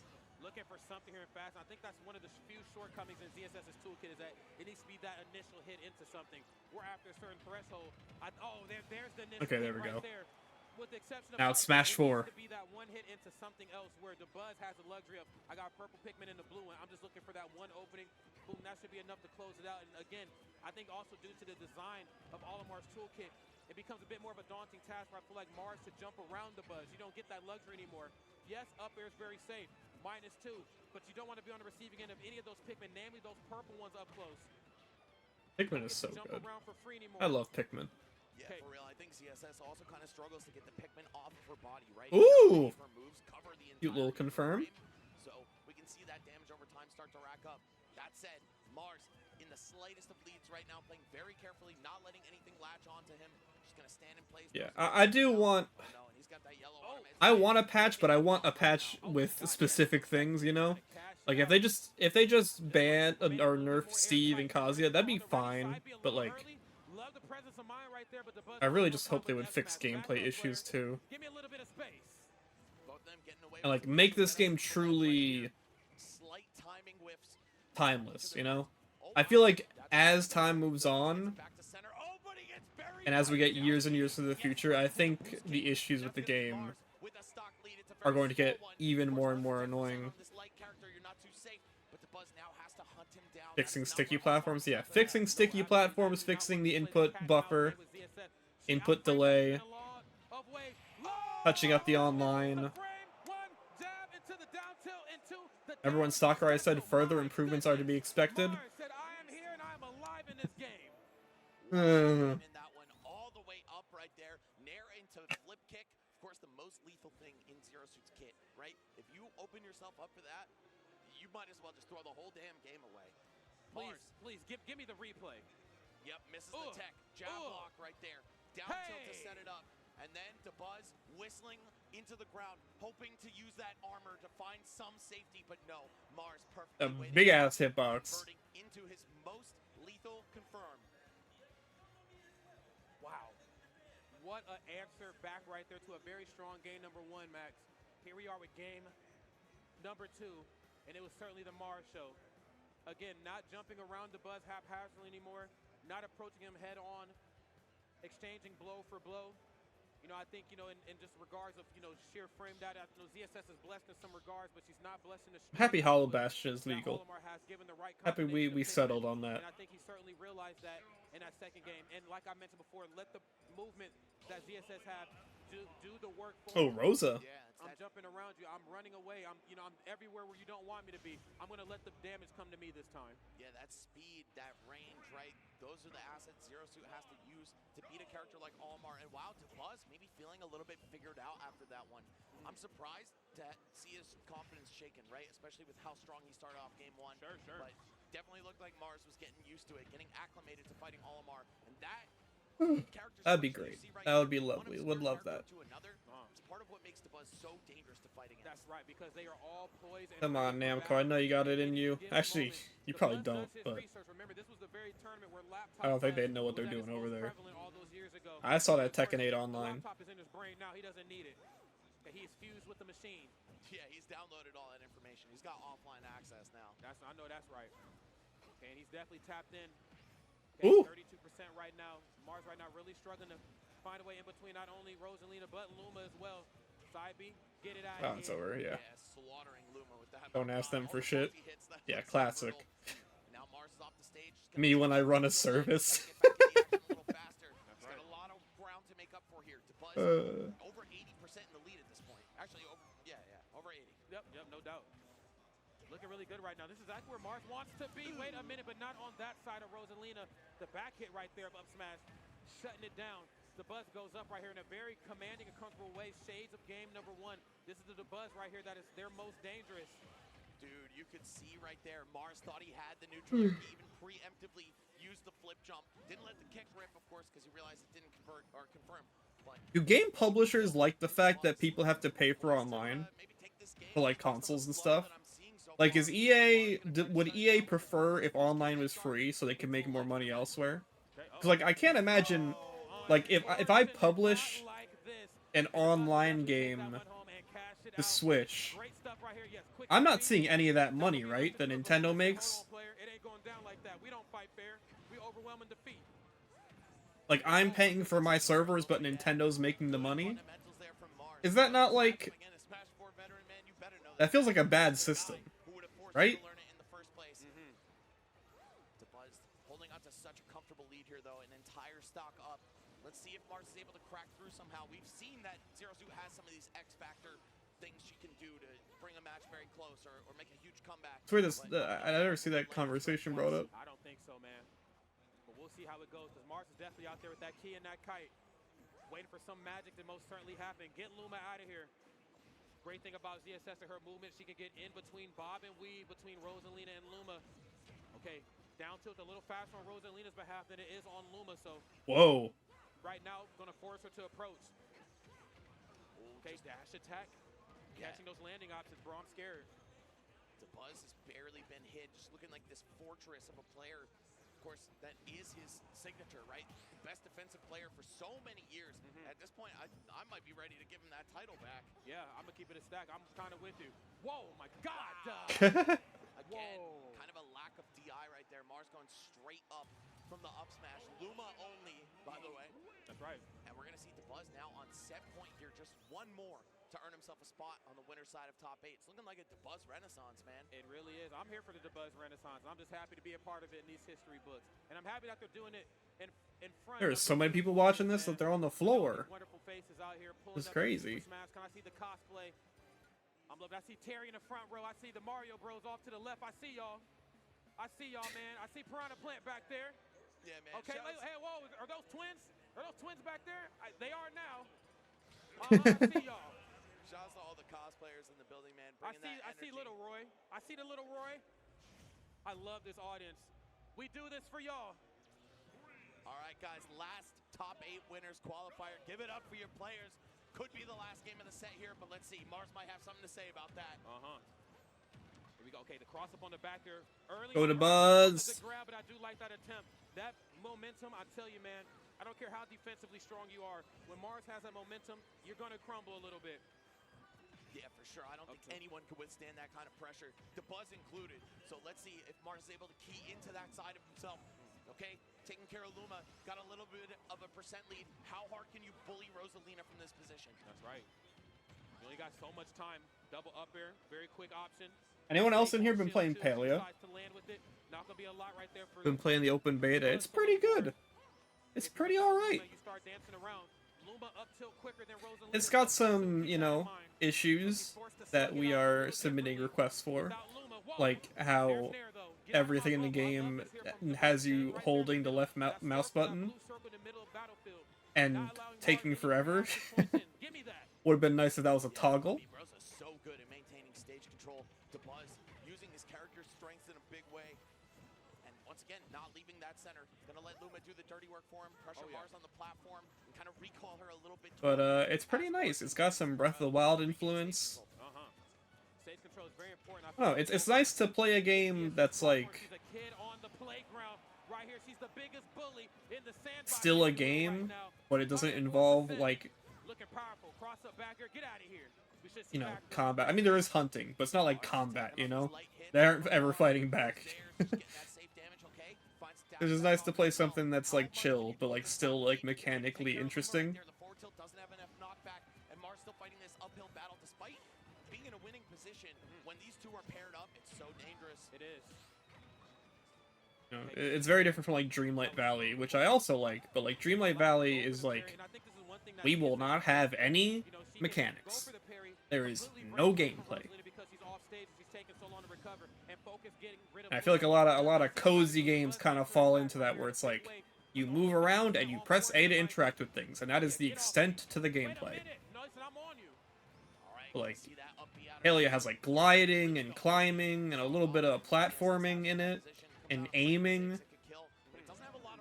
Nice. Sometimes you might even fall out if you get unlucky.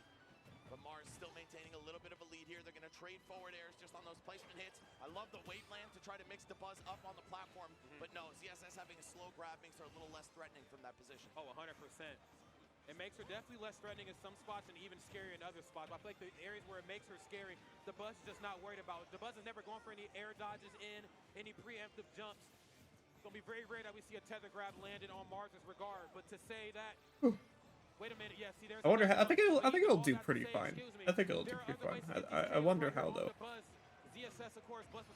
Wonder how. It seems very high quality for, like, I imagine a small team.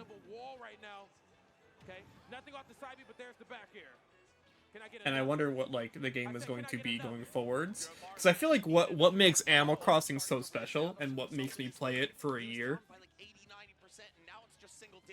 is the parallel it has with, like, real life. And that's kind of a big reason why I don't play Dreamlight Valley as much, is just that, like, there's no, like, holidays. I feel like holidays is so important to Animal Crossing. Like, the fact that, like, characters aren't like, hey, Halloween's coming up, we're gonna have, like, a big Halloween festival. It kind of sucks. And I hope Paleo, you know, like, hopefully has stuff like that. Like, when Halloween's coming up, we have, like, a big Halloween event. Rosalina's gonna catch herself. Whoa! The puppeteer, the puppet master. Changed the Buzz's name to Geppetto. I can't believe, dude, that Luma was actionable so fast after that back throw right there. To Buzz, making sure Mars never feels safe, even when he's the one landing the hits. And now, just one juggle situation could even this up. Let's fucking go to Buzz. Dude, the neutral, the Luma Rosalina neutral hit into the up smash is crazy. That is the million-dollar question, and I need $1 million-trillion answer right now from one. Oh, Luma. Okay, Luma out the picture, smart. Luma's up tilt, which I think is something that Mars has really been struggling with, a bit quicker than Rosalina. So right now, force her to slug it out without Luma. Down smash, up B. Whoa, game 5.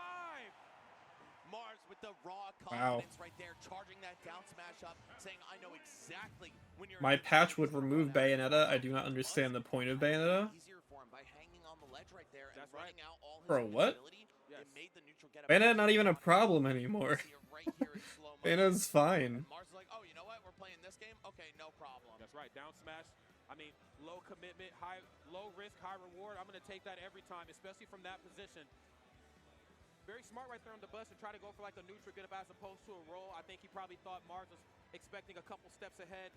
You know, a bit of a Doctor Strange sort of mentality. Like, okay, he's expecting me to roll. He has that frame one jab. He can stop me after my roll. Some sort of follow-up afterwards. No, Mars give you a simplistic approach. You don't see the point of the character? And a lot of times, man, you see players What does that mean? get up in the face of danger just to test their opponent's You don't see the point of the character. No way you're hitting this, right? Yeah. But no. What does that mean? Wait, what? And if you're a 0-2 player, you have to be so tapped in to exactly when the neutral get up invincibility expires, specifically for down smash. Yes, you do. So Mars getting it done right here. Keeping him I mean, I haven't watched the whole event, and I'm also not at the event, amazing players. These two veterans of the game. They've been around for a long time. so I don't know what the issues are. They're on the biggest stage, but they're no strangers to this environment. No, absolutely not. I mean, this is certainly their domain. This is the exact portion of bracket we've grown to love both of these two. I mean, we love their pools play. We love their doubles play. I guess you just find the character uninteresting, These two right now and know you how to think play. that is justification enough for removing them from the game? Mars from their seat. That's a little extreme.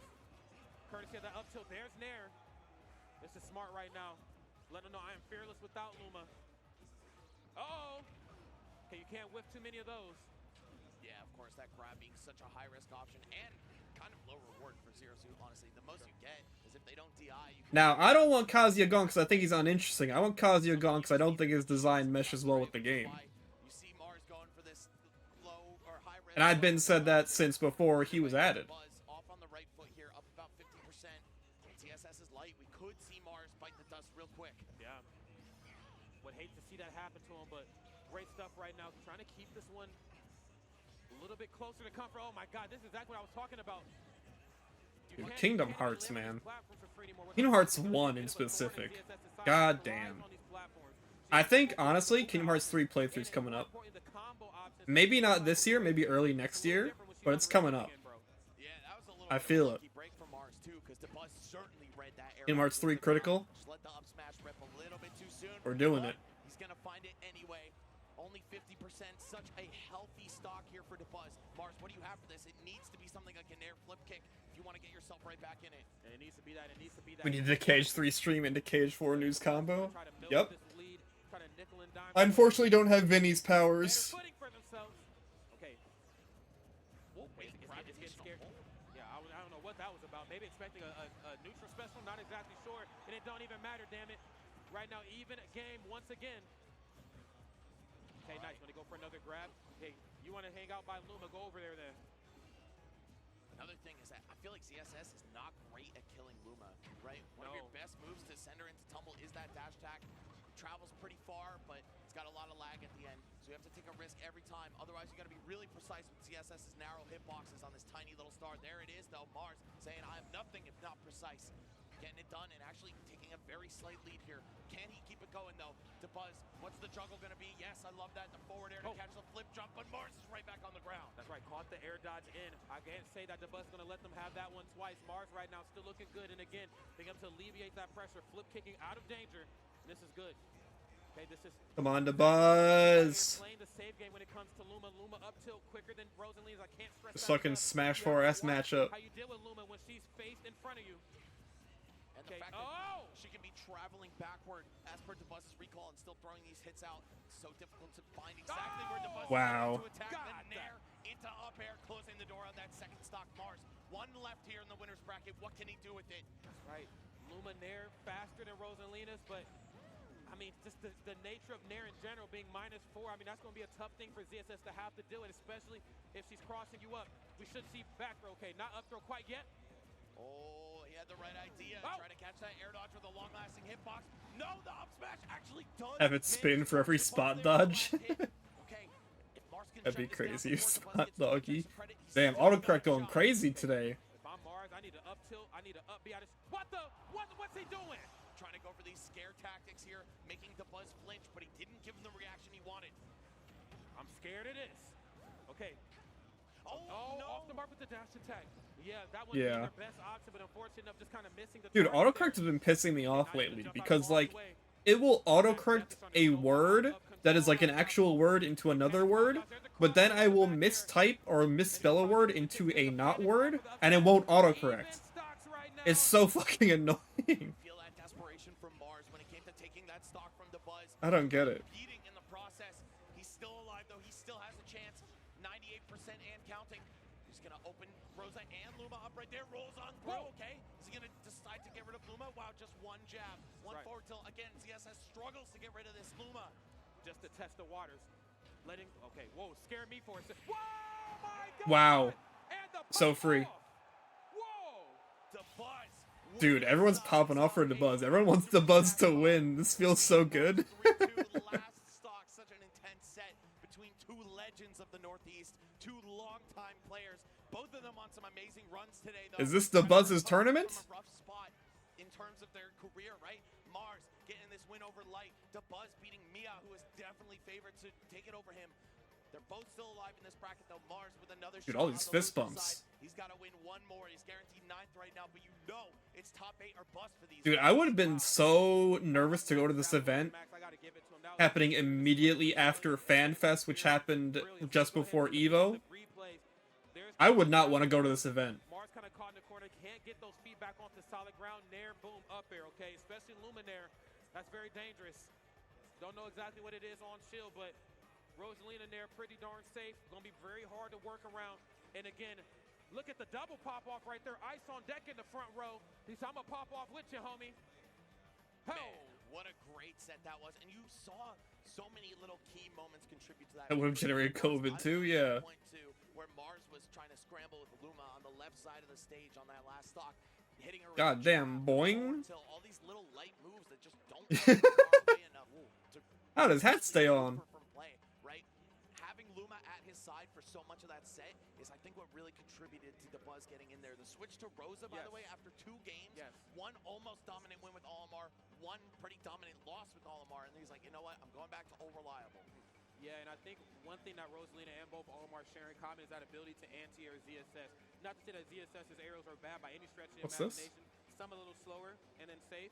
Some are just, you know, pretty quick in their own regard. But the fact remains the same. You have to keep, you know what I'm saying, composure that much more versus the Buzzes, Rosalina, and Olimar, because if you misstep, if you oh shit, there's a Light versus Mars set earlier on today.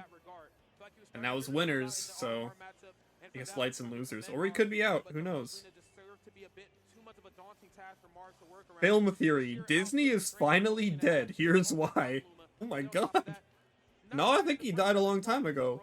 At Pat? Kind of quick in some areas, so all that to say, I mean, you give the Buzz a character like that, it's gonna be very hard for them. At Pat, I think Disney died a long time ago. Here, like you said, he should change his tag to Geppetto, bro. That's right. Man, very well played by both of them, though. You love to see a good Game 5 set, especially between 2 players as legendary as the Buzz and Mars. But you know what, Rod? Unfortunately, I think that's going to do it for us. We're about to be wrapping things up. I hope you guys enjoyed the show. There's still plenty more to come. We got all the top 8 losers qualifiers off on the side stream. I believe this one's going to be pivoting to top 8 Melee. That's right.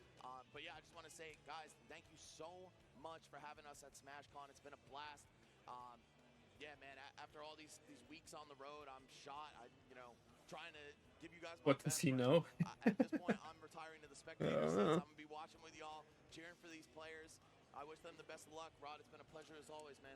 Wait, is it over? Always to do this with you, Max. Big shout out, of course, to the Super Smash. Are they swapping in Melee? And everybody out there in the Twitch chat. We do this for y'all. We wouldn't even have a job if y'all don't tune in and watch. So big shout out to you guys, production, House of 3K, and of course Justin and the whole team for putting on a phenomenal show. We're gonna throw it to a quick break. When we come back, I believe we have Melee on this regard. Wow. Later, I'm MCing. We're gonna turn this joint up. And until then, we bid you farewell. Peace. Bye-bye.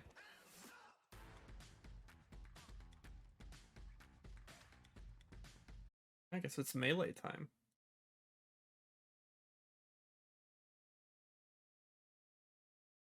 Disney is dying, and it's easy to see why. Between the back-to-back flops, burning money to supply Disney Plus, and films that just miss the mark, Disney is in trouble. But today, I've got the solution, and the answer that the House of Mouse is looking for is right here on YouTube. What? Hello, Internet! Welcome to Film Theory, the show that won't charge you $27 million a year to fix your problems. How's that for cost savings there, Bob Iger? Have you noticed that a lot of movies have bombed recently? Fast X underperformed, The Flash is looking like it'll lose $200 million to Warner Brothers, making it the biggest comic book movie bomb ever. Even objectively great films like Mission Impossible Dead Reckoning 1 fell short of expectations this summer. But the biggest victim of the box office bloodbath for the last 2 years has got to be our mouse-eared overlords at Walt Disney Corp. Doctor Strange 2, Thor 3, and Black Panther 2 all came in under expectations. The Little Mermaid vastly underperformed. Both Ant-Man 3 and the new Indiana Jones were also costly losers. No one even remembers Disney's last animated feature film, Strange World, and Elemental had the lowest opening of any modern Pixar It's doing good film now, ever, though, including right? I thought word of mouth was very positive about this movie, and it's starting to do good now. Lightyear, the massive bomb that was released right before it. The long and short of all of this, things are bad at the House of Mouse right now. Disney shares are at the lowest that they've been since COVID hit back in March of 2020, and to turn it all around, they're considering selling off their TV businesses, spinning off ESPN, laying off thousands of employees. We are truly witnessing the death of the Disney empire happening in real time right now. Yo. But I think that there's a way to fix things. Fucking launch the Disney platform fighter. Hit the button. Brrr. It all is YouTube. So grab your popcorn as I prepare to tell you a story far more compelling than anything's put out over the last few years. It's time to fix Disney in 3 easy steps. Man, it didn't mention Guardians 3, though. Guardians 3 did really good. But before I some new tenants. Speaking of, let's talk more about that Disney dilemma, shall we? Basically, when you break it all down, Disney's problems largely boil down to 3 major topics: streaming, budget, and story. So let's go through them point by point, starting with streaming. One thing that everyone tends to overlook when they first start a streaming service is that you need a steady flow of content to make it work, to keep people hooked on the platform. And making content tends to be expensive, hence the elongated merch push they just went through. But even if you thread the needle and manage to solve both of those issues, making lots of content for a relatively cheap price, it just opens a well of new issues that are more difficult to solve. Let me explain. To prevent people from bouncing off the platform, most of Disney's star studios have been relegated to content factories to feed the Disney Plus machine. In 2020, Disney held an Investor Day presentation where they had Marvel and Lucasfilm. I don't even need, like, I didn't get Disney Plus for new shit. I genuinely wanted Disney Plus because I wanted a Disney archive of all their old shit. Like, where's House of Mouse? That's what I want on Disney Plus. I don't care about, like, new shows. Like, the whole appeal of Disney Plus to me is archiving, like, old Disney stuff that's hard to find nowadays. Like, their old TV shows, their old shorts. That's what I want on that platform.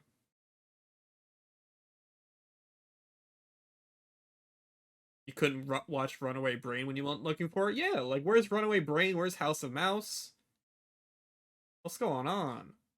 10 projects each, and Pixar announced another 6. It wasn't all streaming focused, but a whole lot of it was. In addition, the service has been flooded with Disney dipping into all its other major IPs. Live-action remakes of Peter Pan, serialized versions of High School Musical, the return of nostalgic classics like Willow, and the launch of anticipated new IP like Artemis Fowl. Disney owns some of the most beloved IP on the planet, and they've been pulling it all off the shelves to try and keep their content offering on Disney Plus robust, and most importantly, sticky, to keep all those finicky streaming audiences that are quick to cancel a subscription. Despite it being difficult and expensive to stay on that online content treadmill, at least on the surface, it looks like Disney managed to thread the needle. But in achieving that, they've actually exposed themselves to a problem that's far worse: brand dilution. There's no arguing that pretty much every single one of these cherished franchises has become significantly less special over the last 5 years, simply because there's just so much of them around at this point. Toy Story 4, Lightyear, Toy Story 5?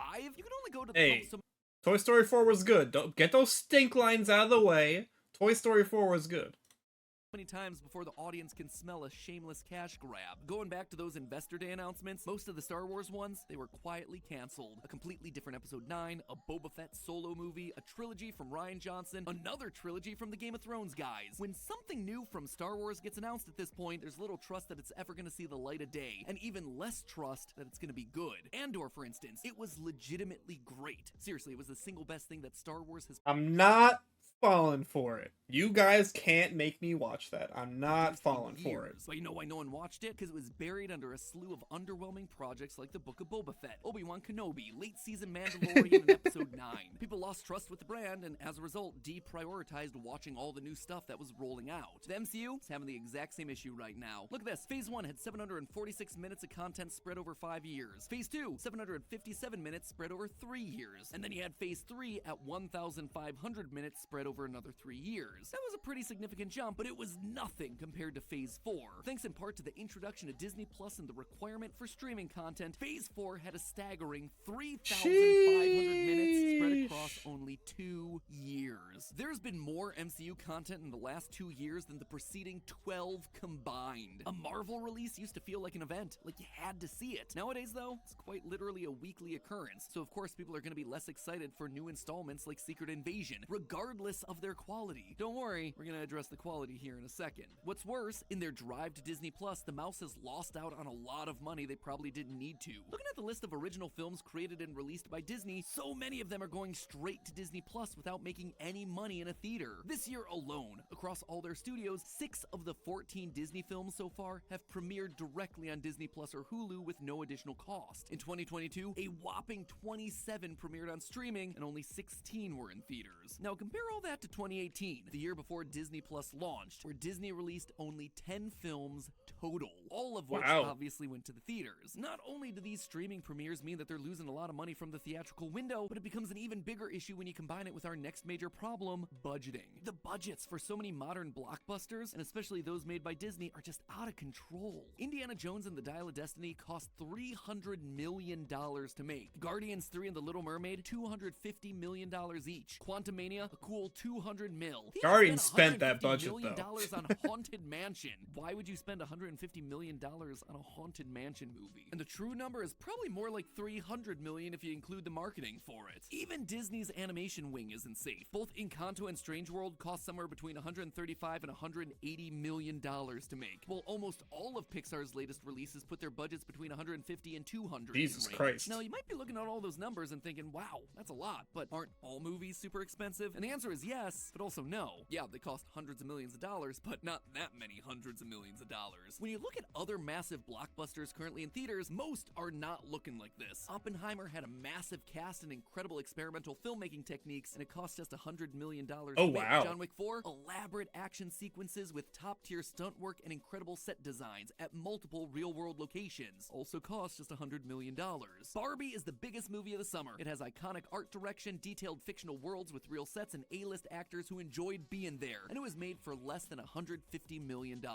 Over on the animation side, the newly released Teenage Mutant Ninja Turtles movie cost $70 million. Well, What? The Last Wish and Across the Spider-Verse and the Super Mario Brothers movie were all at about $100 million each. All of these are half to a third of what Disney is paying to make their movie. What is Disney doing over there? Scientists to understand that it's a lot easier to get back what you put in when you're only $70 million in the hole as opposed to $200 million. All of this begs the question of why though? Why are these movies so expensive? Well, it's complicated and it ultimately comes down to a lot of different factors. An over-reliance on CGI, a push to develop new technologies, writing that just doesn't keep budgets in mind. But one of the biggest contributors to the inflation of a movie's budget over at Disney that a lot of people don't talk about are reshoots. A reshoot is where a film brings back the cast and crew to refilm scenes that didn't work, or to film new scenes that become needed as they get into the editing process. Don't get me wrong, reshoots are a perfectly normal part of production and they can really help bring a movie together. A lot of very successful films have had reshoots. Back to the Future, E.T., Rocky, that's not the sort of stuff I'm talking about here. What I'm talking about is when a movie studio sees the rough cut of a movie, gets cold feet, and then suddenly decides they basically need to start over from scratch. Probably the most famous example of this was with Zack Frozen Snyder's 2? Justice League, but Disney, they too have been guilty of this a lot lately. Most publicly with Solo: A Star Wars Story. Originally, that movie was directed by Phil Lord and Chris Miller, the two guys behind Spider-Verse and the Lego Movie. But Disney didn't like what they saw, and so they hired hired Ron Howard to reshoot an estimated 80% Fucking of the Howard. movie, thereby doubling its budget to somewhere around $300 million. Now, as we all know, Solo did not do super well. It only grossed about $400 million worldwide. A number that suddenly becomes a lot less painful to look at if your original budget was just $125 million. But all the streaming and budgeting changes in the world are going to be useless if they continue to fail at our third main point, story. So many Disney films lately have been failing at making a story that's both worth telling and that audiences want to hear. Disney keeps hoping that you can still slap a brand name onto something and it'll sell, but that just doesn't work anymore. Audiences aren't stupid. They can tell when a story is being told just because the bean counters think it's gonna make money. Like, who asked for Zootopia 2, Frozen 3, Inside Out 2, Toy Me? Specifically these two. Me. I wanted these. Specifically this one. Very specifically this one. I wanted a Zootopia sequel. Inside Out 2 I didn't ask for, but now that you say it's happening, I understand it. And Frozen 3 could be good. This I don't know. This I don't know. But Zootopia 2 I think everyone wanted, right? I don't know. Matt Pat, what are you saying here? Everyone wanted Zootopia 2. Story 5.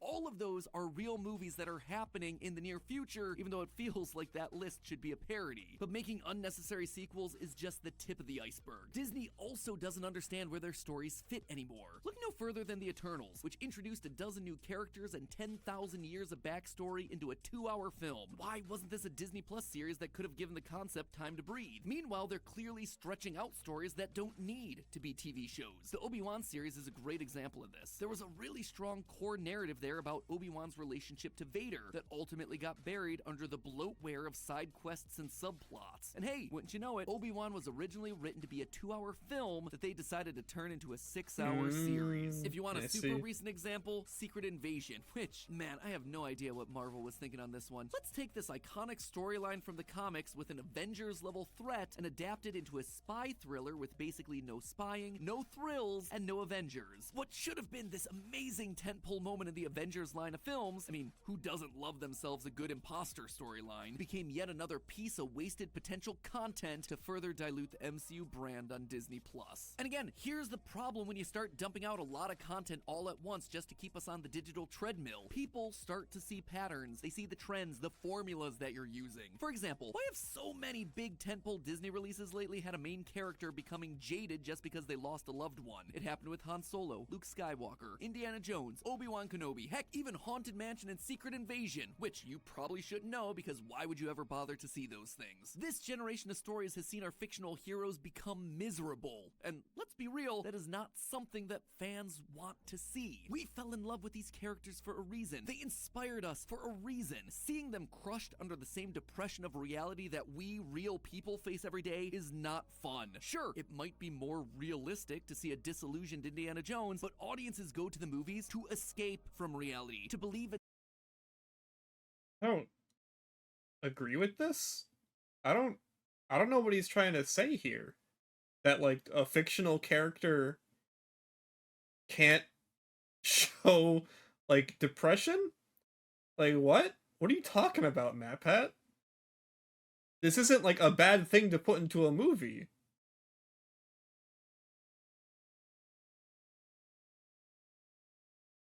something better, something greater. Oh, it's like the whole like character cannot change. Character need to stay same forever for me.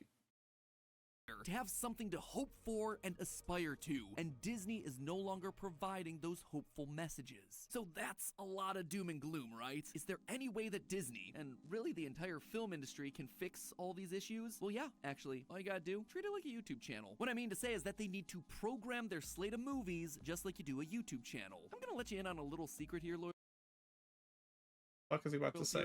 We spend a lot of time thinking about what theories we put up across all the different channels, with multiple weekly meetings trying to figure out what would work best where, planning out when things should go up, and what videos complement each other, all for the overall health of the business. You can't just throw up a video willy-nilly and hope everything goes well these days. No, you need to make sure that you have solid videos here and there to keep the system and your viewers happy. And everything we talked about today with Disney are things that regularly come up in our day-to-day conversations about how to run things here at Theory. theorists. First of all, we have a quality bar that episodes just have to hit. Otherwise, they're not going to get made. Our primary metric in the success or failure of a video isn't revenue, it's actually you, the community. Could we make more money by pumping out more episodes every week? Probably. But in the process, we would burn you out, and by necessity, dilute the show as we greenlight worse and worse episodes. See, in YouTube analytics, they give you a handy little chart ranking your most recent releases from 1 to 10 in terms of how well it's performing. Well, ideally, every upload you do is going to be a 1 out of 10. That's just not realistic to have that sort of expectation. In the end, something is inevitably going to be a 10 out of 10. And if you're good at what you do, you know when those 9s and 10s are going to hit, and so you have to surround that low performer with stuff that you know is going to do well. Otherwise, you risk taking L after L after L, and you start making a narrative about how bad your stuff is now, how much it's fallen off, or worse, the algorithm decides that what is he people no about to longer recommend care about here? your channel. Apply this concept to Disney, and you immediately see what they have to do with their IP. When you have back-to-back-to-back-to-back disappointments line up, like in Marvel's recent roster, it creates a downward spiral that's pretty hard to break in the public consciousness. But if you mix in 1 or 2 goods with the bad strategically, Oh, you see, Disney, just do that. Just release a bunch of bad movies, but make sure you have 1 good movie. Think about it, Disney. much harder to craft a doom and gloom narrative. Here's an example programming lineup. Multiverse of Madness, Wakanda Forever, Guardians 3, Love and Thunder, Quantumania. That looks a lot different from what really happened, where Guardians 3 appeared at the end. The real release order gave you 4 disappointments in a row before you got a small pick-me-up with the generally well-received What?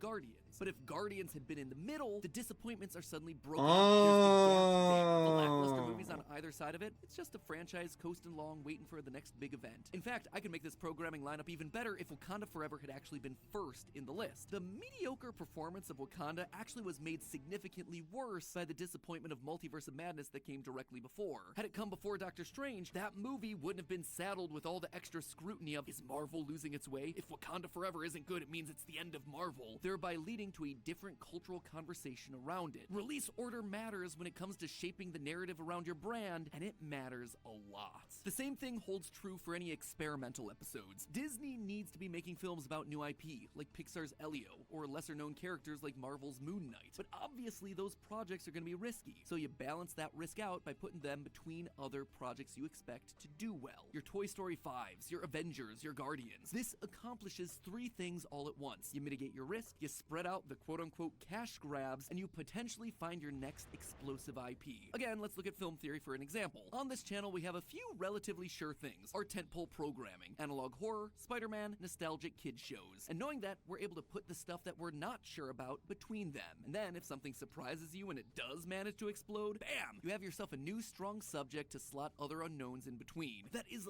literally what happened to us with the Backrooms. We weren't sure how that one was gonna do, and it ended up doing... Yeah, that whole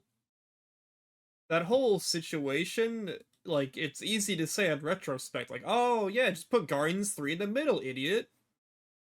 Like, I can't imagine like they thought, like, oh yeah, we're gonna put out trash movie, trash movie, trash movie, trash movie, you know? I don't think that's what they thought.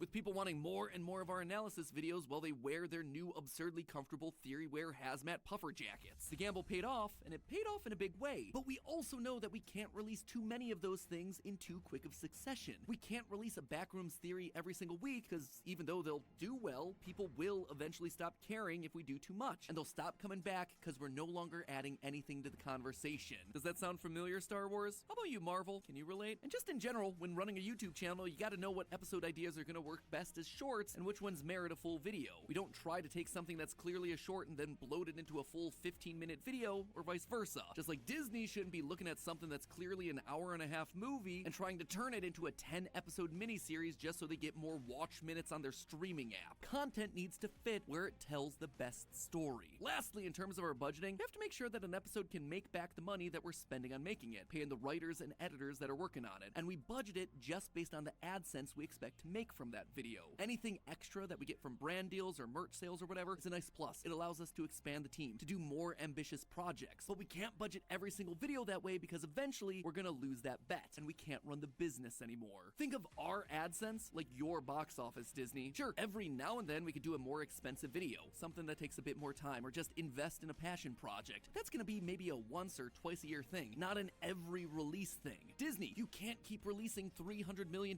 movie after $300 million movie without knowing that you're gonna earn that back at the box office. Budget according to what you know you're gonna earn in the theaters. This feels like such a gross oversimplification of how movies are made. Yeah. I think MatPat's kind of losing it.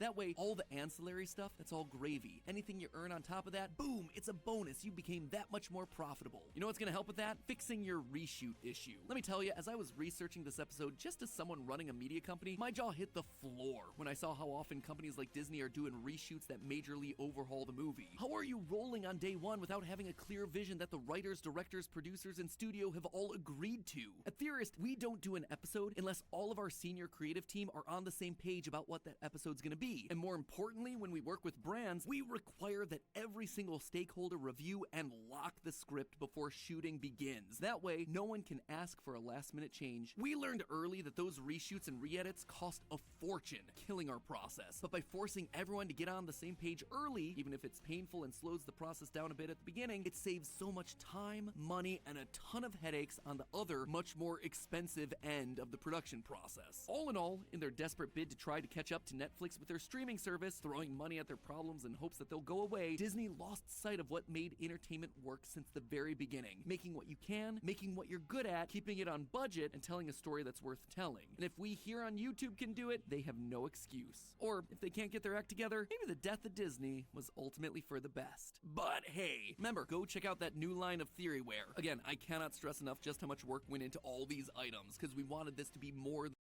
weird.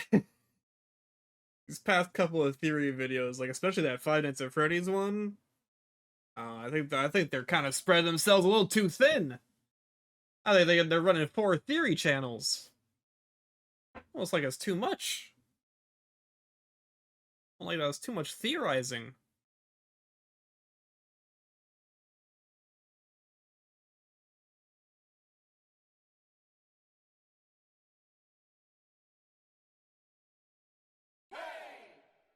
What is this?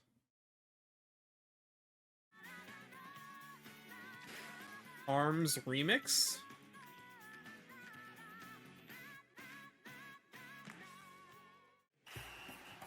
Oh.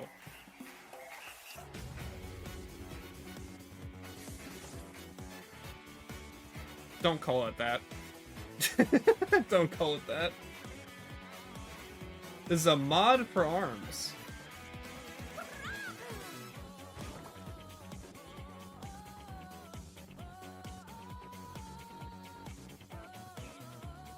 No, it's a mod, it's a mod, it's a mod.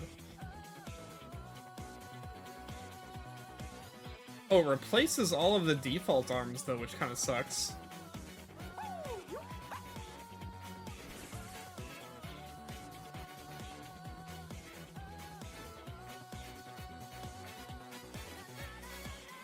Is that stun?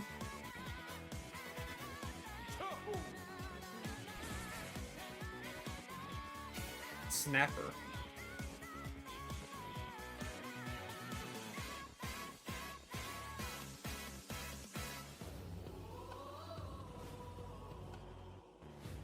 I don't know what these arms do. Oh, it's a new one?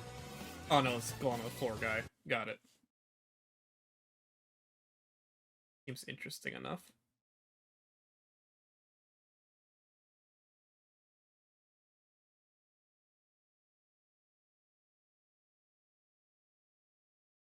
Alright,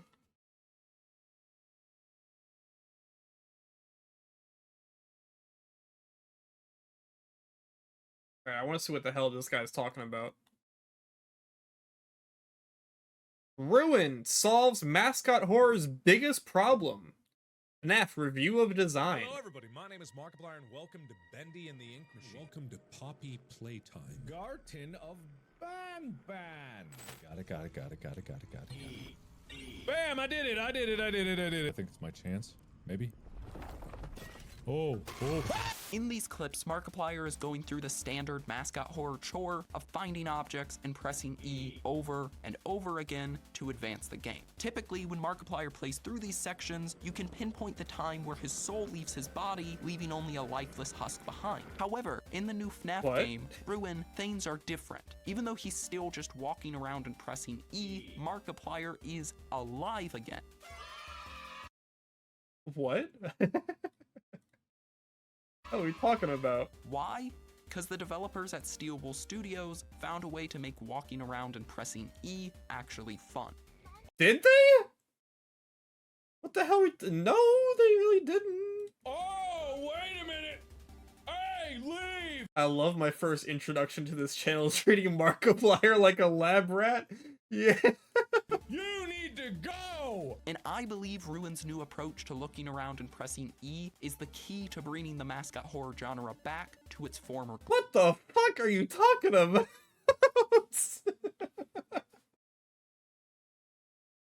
YouTubers just say shit, man. We're all just gobbling. Glory. I'm dead serious. Let me explain. To show what makes Ruin different Markiplier from its competitors is the in mascot horror genre, groundhog. we need to break down the standard mascot horror formula and see how it compares to Ruin. Bendy and the Ink Machine seem to be the start of this linear E-based gameplay trend. Chapter 1 of the game is just light scares, find the item room, get items with E, place items with E, chase scene, repeat for the next chapter. Poppy Playtime 1, light scares, find the item room, solve light puzzles, place items with E, chase scene, ban, scares, E, chase scene. Now, each of these games do get a bit more complex in their next chapters, but not much more complex. Instead of just picking up items, the most basic stealth, puzzle, or combat sections are sometimes incorporated to mix up the gameplay. But the core I don't think that's of what the E meme is about. I have no idea, and though. chase generally stays the same. No core mechanics develop over time, and the games often feel like a pile of shallow mini-games. In a standard horror game or video game in general, you'll have some sort of core gameplay system that builds up over time, like an advanced movement or combat system. A lot of fear in modern horror game gameplay is built from having you lose resources for those systems over time. They make you feel unprepared for what's ahead, as your health, ammo, and sometimes sanity start to dwindle, with no chance of recovery. The gameplay also becomes more intense over time, since more and more elements get added to the basic running and shooting mechanics, till the mechanics reach a wonderful crescendo final test with a final boss, and these Z-based mascot horror games have none of that. The whole genre, and even This now, is true. FNAF Ruin This is true. This is why I complained about Ruin, is Ruin felt a lot like Poppy Playtime. It was just light puzzles, and then at the end there's a chase sequence, and that was the game. seems to be under a set of unwritten rules that cannot be broken. First, the player can't have anything but standard movement. The player can't have a weapon, the player can't have an inventory of consumable resources, and the player doesn't have health, they just die. And frankly, a few of these rules make sense. Without any weapon, the player feels completely powerless. These games live and die off YouTube, so long sections to explore complex mechanics, sort an inventory, or even to just regain health are less preferable to more cinematic and varied content. When Security Breach came out, it tried not to fall under these rules or patterns, and it had a few gameplay systems that were at least varied. However, after the bad stealth and Freddy Fazglock gameplay failed, Steel Wool decided to conform to these E-based gameplay rules for Ruin, but they did one— That's why My Friendly Neighborhood felt so fresh when it was legit Resident Evil. Yeah, My Friendly Neighborhood was, like, very, very good. I really enjoyed that game. Even just, like, story-wise, it was super fresh. Love that game. key thing differently. Hello there. When Ruin starts, you get your usual linear scripted scares and random Honestly, like, Poppy Playtime could incorporate some of the stuff from Project Playtime. Like, the movement mechanics in Project Playtime go kind of crazy. With, like, the rolling and the bunny hopping and the grabby things that make you go faster. They could incorporate some of that.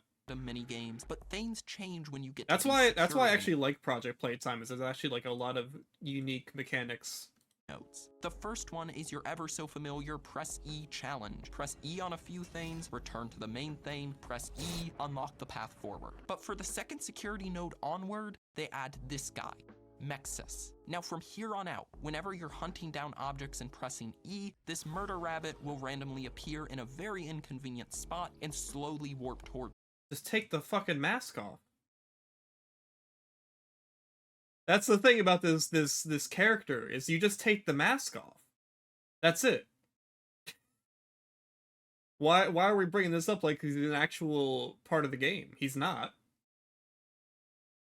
If he catches up to you, he'll teleport in an enemy, and most of the time this means you just instantly die. This alone immediately accomplishes two very important things. No, it One, doesn't! I didn't have to deal with him like ever. Every time he spawned, I just took the mask off and he went away.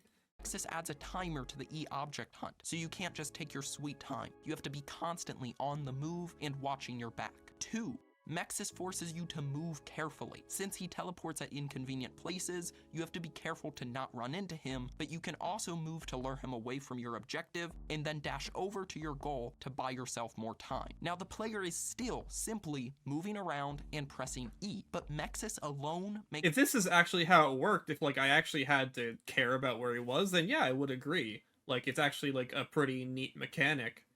Like it would have made the game a lot better. But, like, I just take the mask off.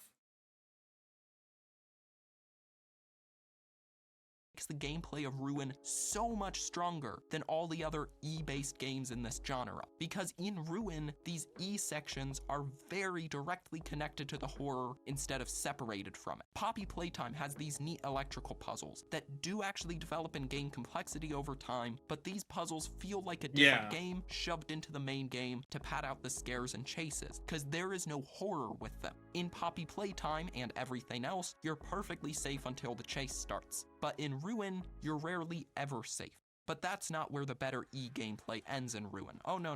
Things get even better. What Steelwool does is it takes some minigame elements from the previous game and layers them on top of the Mexus system. First, we get these bear endos, which only move when you're not looking at them. Immediately adding about 10 of them to an objective instead of like 1 or 2 is way too harsh at the beginning of the game, but I was watching speedruns for this game, and the speedruns actually get fucked up by these guys because there's 10 of them, but I think only a handful of them wake up, and it's random which ones wake up, which is neat.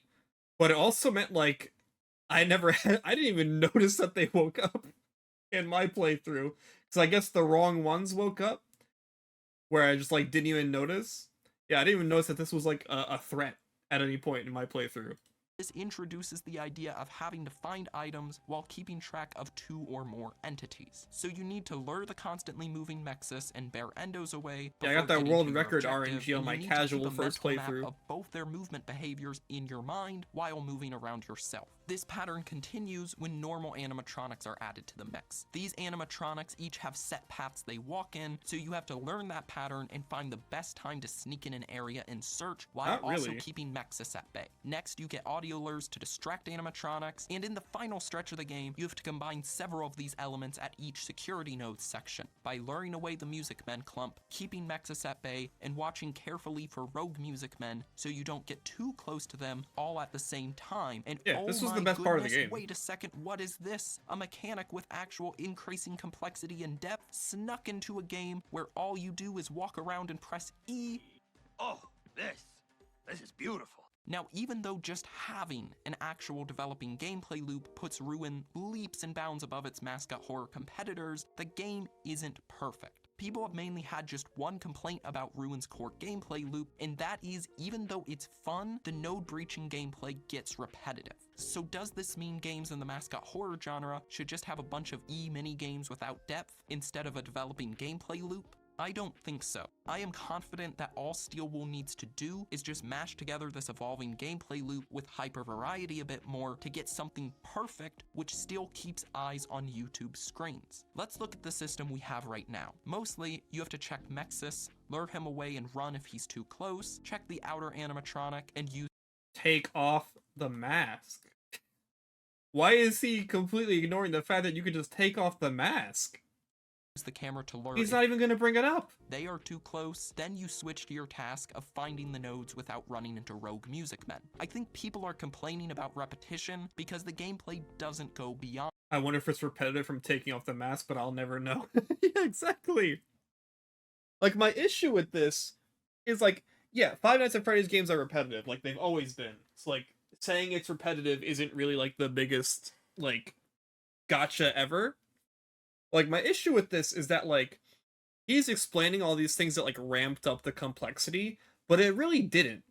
Because the glam rocks are so easy to deal with. It's literally put the audio alert at the end of the linear path, and then you just walk. You just walk through the path. Because the animatronic's at the end, and you never have to deal with them again. And when Mexa spawns, you just take the mask off. And they add the inhibitors, which is kind of interesting, but, like, not really, because they're so easy to access. There was one singular time, where Mexus caught me, and that was that part with Chica. Which I guess was cool, but also felt a little, scripted. It didn't feel like I had a choice but to get caught there, but I'm not sure. This point. And also, I have a really big issue with how this game handles chase sequences, and it's an issue that Security Breach has too, in which this game has a stamina meter, and because of that, they cannot make proper scripted chase sequences, or even just chase sequences in general. Because think about the Glam Rock, the Ruined Freddy, and the Mimic chase. In both those chases, you will lose your full stamina bar at least twice. And because of that, they can't make the AI chase in a way that's actually challenging. Like, if you ever turn around during these chase sequences, you will notice that they, like, stop. They will stop once they get close to you and, like, either start walking slower or they'll start stopping more. Because there's no... they have to account for the fact that you will run out of your resource to run. Compared to, like, Poppy Playtime, where you have unlimited stamina, so they can ramp up the difficulty.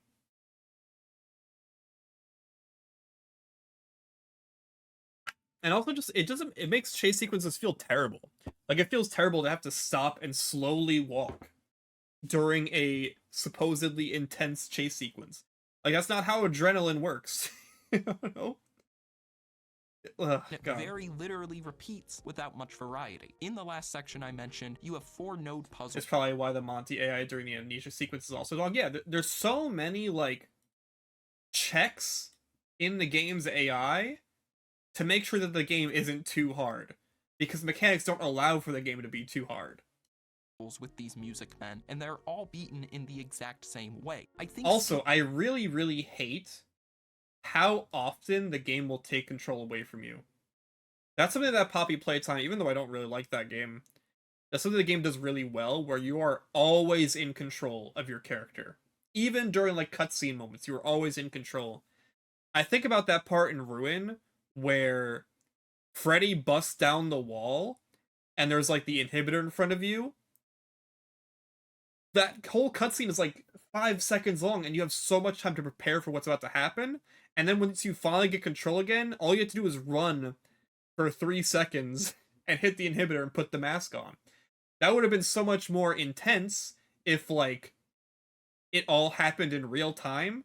It's like you see Freddy bust through the wall and you see the inhibitor. I was like, oh man, I gotta keep running to the inhibitor.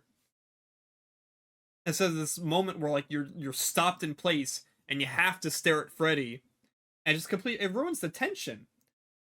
Like, imagine if, like, you know that part in Poppy Playtime 1 where Huggy Wuggy comes out of the shadows in the hallway? That was a really effective moment because you're in control and, like, you get to react to that in real time as you're controlling your character.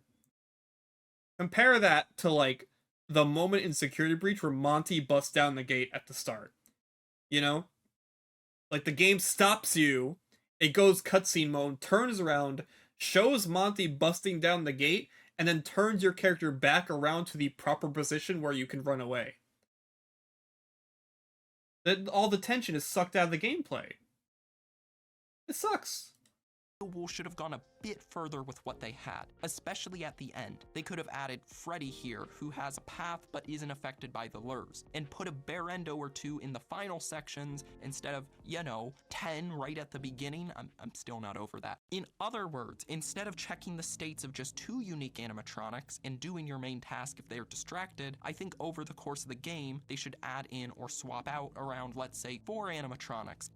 Kinda like in that one indie game from years ago, Five Nights at Freddy's. Yeah, exactly. I think I see what the gameplay loop of Ruin was inspired by. And honestly, I think just looking more at these original FNAF games and applying their template but in 3D might be the key to make non-combat based evolving horror mechanics. It had you focus on a main task, but every so often check if an enemy was close. If it was, you'd repel them, and then get back to your main task. In FNAF 1, this main task was just sitting there and conserving power, but eventually by FNAF 6, we got a formula where instead of waiting, you needed to complete a list of on-screen tasks while watching out for a variety of foes. And Ruin is already halfway there to applying that 2D sit and survive structure framework to the 3D E-based game Ruin, with our main task being find the buttons, but before we do that, playing we have to Ender's do our theme over checks of this. if Mexus is close, repel by moving, and if the animatronic is close, repel by camera alert. Steel Wool just needs to steal a bit more from the original games and add in more threats. Let's add in AI Freddles, for example. What could happen is while you're doing your main task, if you hear the audio cue,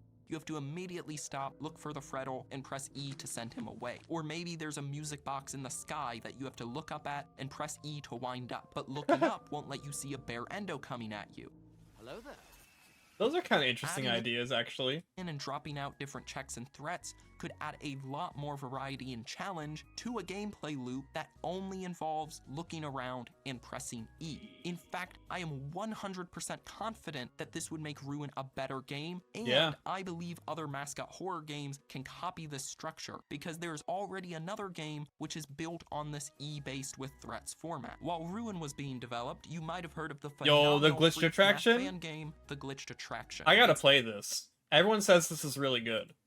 I should play this. Like a smaller FNAF Ruin with more animatronics. Each level is an escape room with 1 to 6 unique threats. No, I haven't each played level. this yet. To pass each room, you must complete your task while constantly checking up on invading enemies and listening for audio cues. Now, admittedly, most of the game's main tasks involve just sitting there at a screen, so you don't really get that full 3D objective experience that Ruin offers. Except in one level, Gears, where the main objective is just walking around and pressing E on gears to collect them, then putting them in a machine. Mascot Horror 101. But what makes Glitched Attraction different is you have to time your searches with Chica's walking path, watch out for the cupcake, listen for Mango on the ceiling, and keep the music box wound up. Ruin is basically this, but just on a bigger map with less threats. They both have this evolved E-based gameplay with threat structure that I want every other mascot horror game to learn from. So here's my message to any mascot horror devs out there.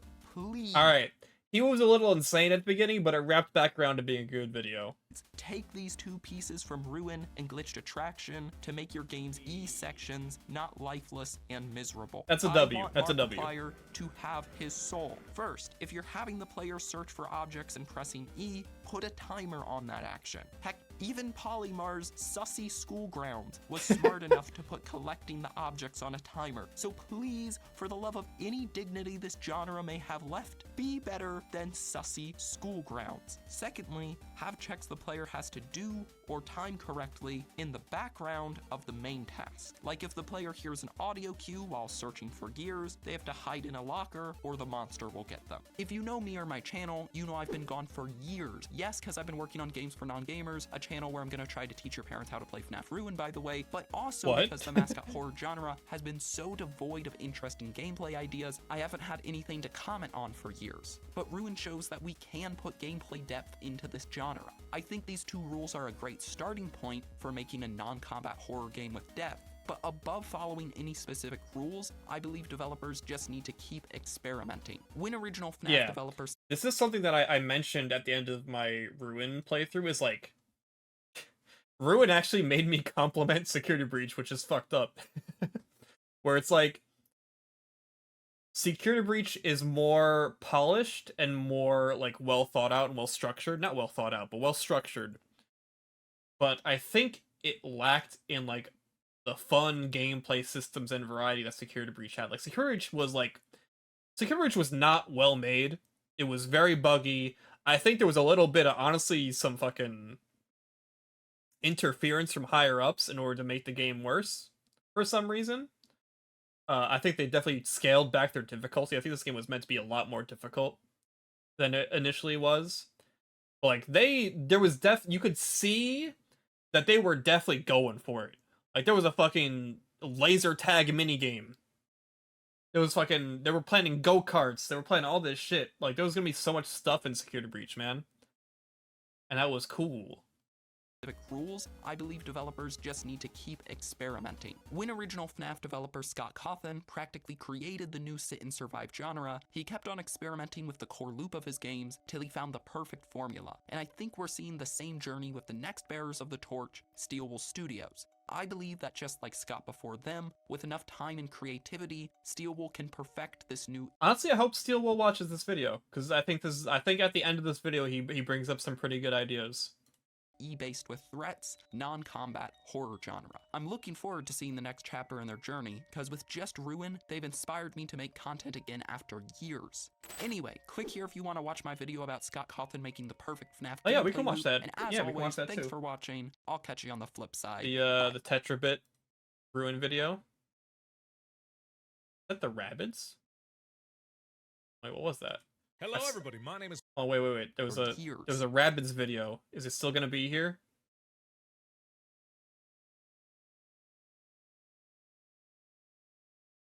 I saw a thumbnail with rabbits in it. The bizarre lore of Rabbids. That's a me personal for later video, I think. It's a me personal for later video. I'll be right back.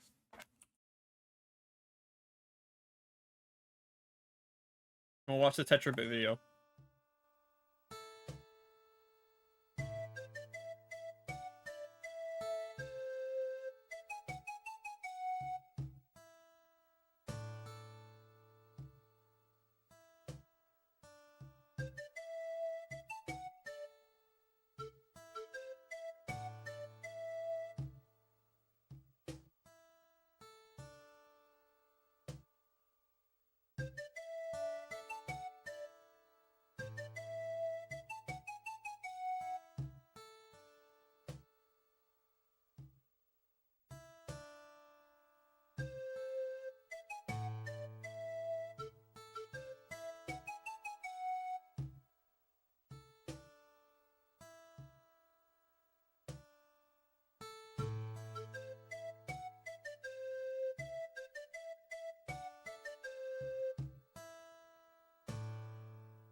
Alright, what's up?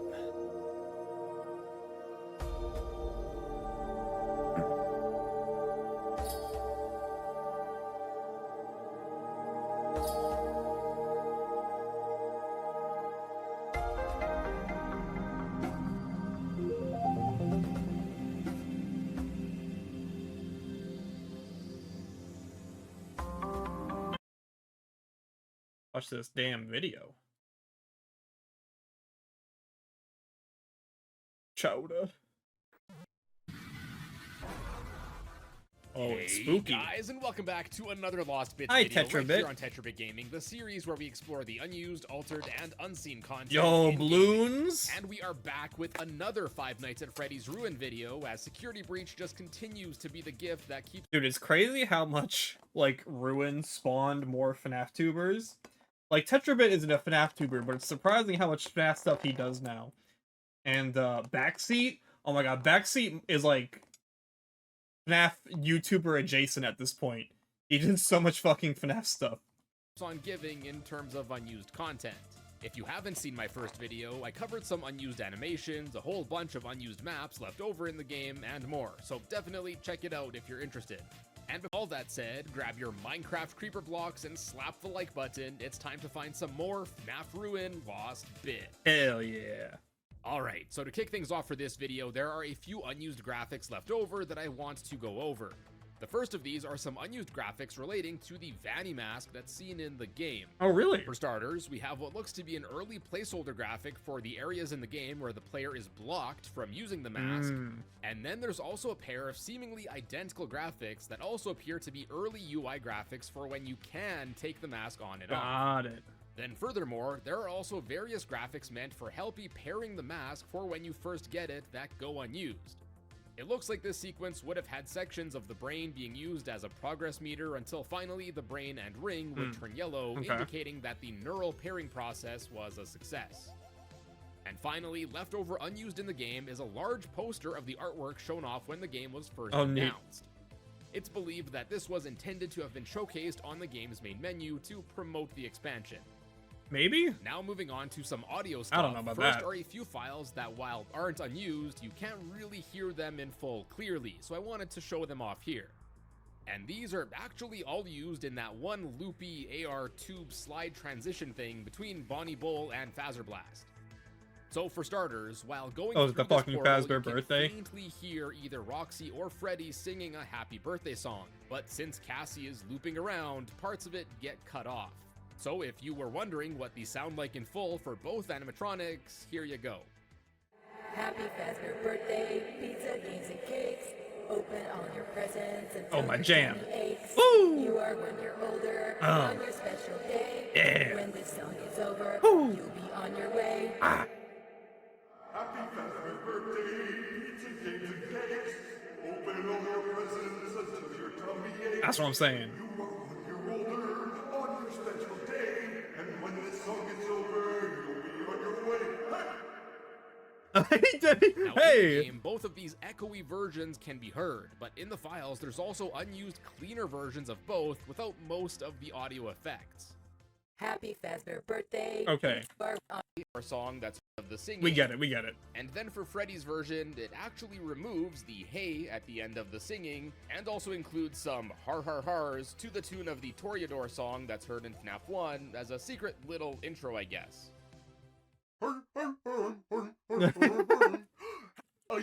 an older TikTok video that went viral in 2021 made by Abdul Cisse, where he har-hars the same intro before beatboxing the rest of the iconic FNAF 1 song by the Living Tombstone. Honestly, a really cool little Easter egg to throw into an unused file that not many people would normally hear. And then also for this section, near the end of it, you can start to hear the song Caught in a Loop, which not only is a fitting song title for this section, but this is also the song that's heard in the Princess Quest arcade game in Security. Oh yeah, I heard that. Which I guess makes sense since we're taken right to the third machine where you can get the Princess Quest ending in the base game. Anyways, again, it's not really unused, but it does get cut off pretty quickly as the cutscene ends. But of course, the file for the song keeps going, and in case you just wanted to hear the banger of a song one more time, I do really like the idea of, like, Cassie becoming, like, the new Vanny. As, like, but like a new Vanny in the sense that like not mind controlled, but she just becomes like this like new maybe side or main antagonist. I like that idea. Time, here's a quick sample Gets of revenge. what gets cut off.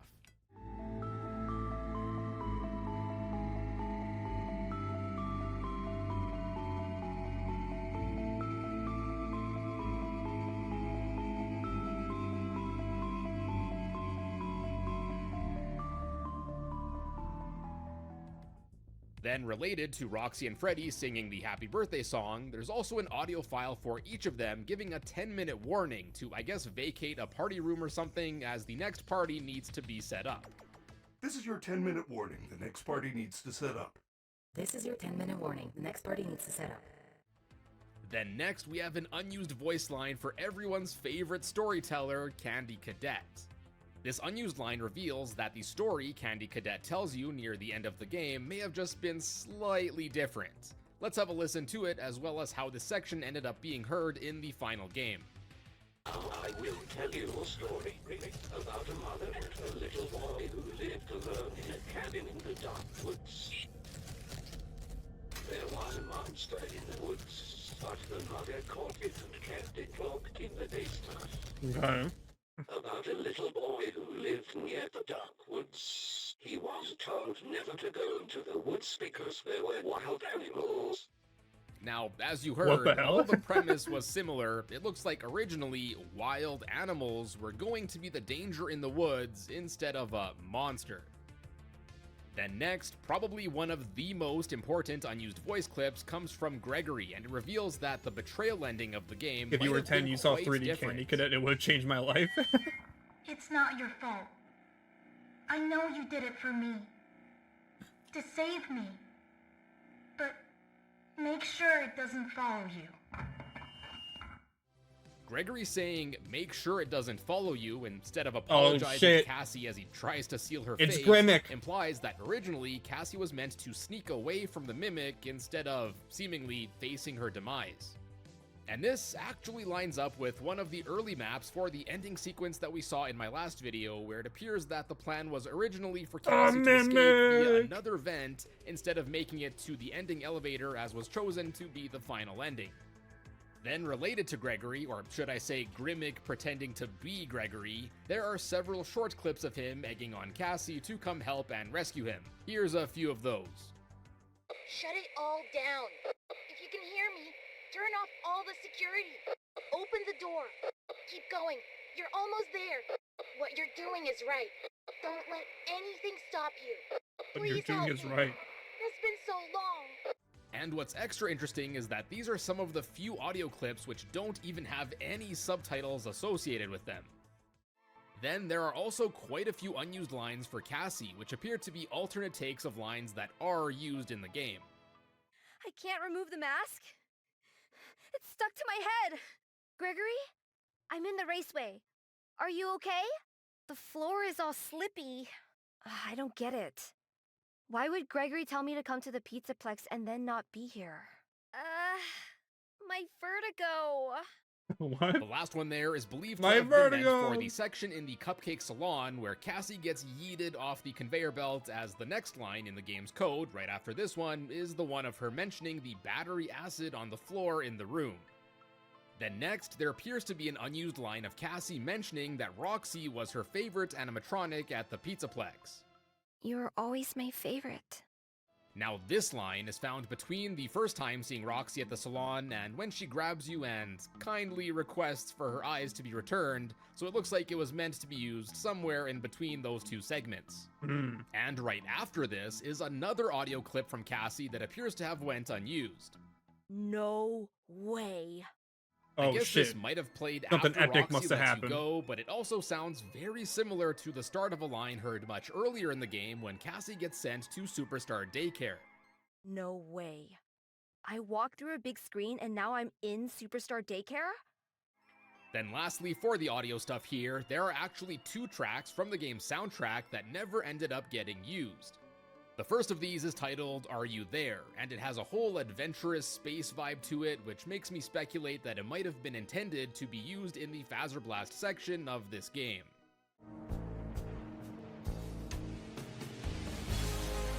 Hey, yeah, definitely.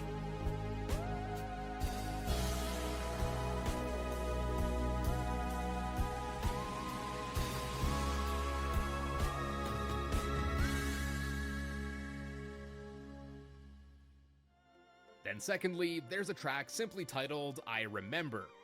Just based on the name, it's incredibly likely that this was meant to be played in the section near the end where you shut down Roxy, as there, Roxy mentions that she remembers Cassie, and overall the song sounds quite sad, so it would definitely fit there. Here's a small sample, and try to hold back those tears.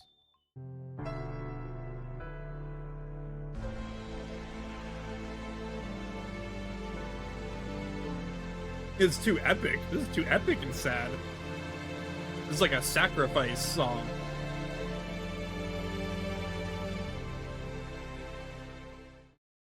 Now next up, I want to go over a few things related to text found in the game's files. For starters, although previously typically referred to just as the Blob, this amalgamation of animatronics and tentacles and everything in between is actually listed in the game's files as Tangle, which honestly is equally fitting of a name. It's a shame it was only seen for like a split second in the Ruin DLC, despite it seemingly being the entire reason the Pizzaplex is seen in such disarray. What's extra odd is that Tangle is already the name of the Mangle reskin in FNAF World, but I guess that game isn't technically canon, so it doesn't really matter. Then also, although not really unused, are interesting file names for two items in the game, the first being the pizza power-up in the Chica's Feeding Frenzy arcade game. So this pizza is actually referenced as Sniper in the game's files. And if you've played Chica's Feeding Frenzy in the game, you know the pizza attack is nothing like a sniper, as it just causes an explosion to go off around the player. This may, however, be a reference to, I guess, its original version seen back when the game first released with the arcade game still left over in a crude state, as there, the item will actually launch further away before exploding, so maybe that's where the Sniper name comes from. Then next, although this Dread Unit announcement line is heard near the start of the game in Security Breach... Dread Unit? Ladies and gentlemen, thank you for visiting, and we hope you enjoyed the show. There's subtitle text left over for it specifically for the DLC expansion. I guess a segment of this announcement is heard as part of the Dread Unit mini jump scare in the utility corridor area near the start of the game. Ladies and gentlemen, thank you for visiting, and we hope you enjoyed the show. But it's just kinda weird that this entire subtitle text string was specifically carried over for the Ruin DLC and just never used.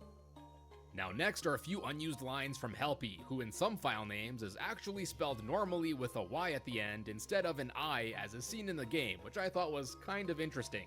Anyways, the first... I think his name has changed from game to game, because in the first game he's Hand Unit, and in Help Wanted he's Tutorial Unit, and I guess in Ruin he's Dread Unit?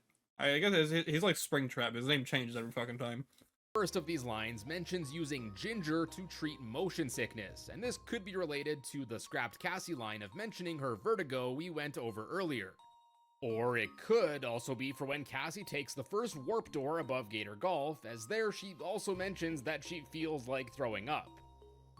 And then the other two lines seem to be from the Gator Golf catwalk section of the game too. These would seemingly have showed up just after the Gator cart crashes when entering the area, as it mentions it getting damaged. And then the next line goes over what the objectives of this area are, and this is something that was eventually changed to Gregory going over on the walkie-talkie. The schematics say there's a way to redirect the gondolas to the maintenance room. Deactivate the security node, then use the track controller. Anyways, next, another interesting text string that's left over seemingly unused is this one that simply states, "Gate ripped open by Tangle." We went over how Tangle is the Blob, but since Tangle is only seen for like a split second in this game, I don't recall there being any gates that it rips open, and in general, this just doesn't seem to be like text that would actually appear in the game, but rather one of the many floating bits of developer text that we saw in the unused early versions of the game's areas. So it looks like originally, this game may have had some bigger plans for Tangle than just a quick blink and you'll miss it appearance. Another interesting text thing in the game's files is that a few file names reference not 1, not 2, but 3 unused temporary minigames. Now at first, I thought these might just be referring to the Gator Golf and Chica's Feeding Frenzy arcade machines as well as the security node puzzles, but they're actually quite different. The first minigame has references to bowling gameplay, and even has a leftover map, which is mostly just empty at this point, with only a kitty, a bike base, wet floorbot, as well as Glamrock Bonnie's torso for some reason. The second minigame, unfortunately, doesn't have much left over, so I couldn't really get an idea of what it could be. But finally, the third unused minigame would instruct the player to pick up cockroaches. What? Ew. And it also refers to finding a glitch. So yeah, although we finally got some previously unused minigames implemented with this DLC, it looks like there were even more that were developed, at least partially, Bowling died twice, getting the snips. Just like If survival you remember, mode. we saw bowling leftover unused way back in the day, so this gives me at least a sliver of hope that we still might see it added in someday. And next, another thing that we saw scrapped from the game on release that I hope to see added in someday is, of course, the survival mode. Now, we went over the unused map that results in a currently unused windscreen for the survival mode in my previous video, but there's actually some more text left over meant for it that only solidifies that it still might be coming in the future. This text string appears to be meant for the game's main menu and will simply warn the player that previous progress in the survival mode will be lost if the player starts a new game. Now, don't get me wrong, it's not much, but hey, this being here at all, I think, is pretty notable. And last up for this video, to add to what we saw with the Security Breach base game, FNAF Ruin has expanded the debug menu left over in the game. Yo! It doesn't add all too much compared to what we saw in the base game, but what it does add is pretty handy. Well, first off, even the main debug menu screen got a facelift, but the functions are pretty much the same as we saw. You can enable stuff like unlimited stamina, edit power levels, lock or unlock everything, change security level clearance, and more. Oh, and it also has this little message here now, which I thought was pretty nice to see. And finally, of course, there's also the ability to enable flying around wherever you want with or without collision, which as it was in Security Breach, here it's just as awesome to explore the game in new ways, and equally as useful for getting around. Anyways though, the newest additions to this debug menu that were added with the DLC are here under the Chowda tab.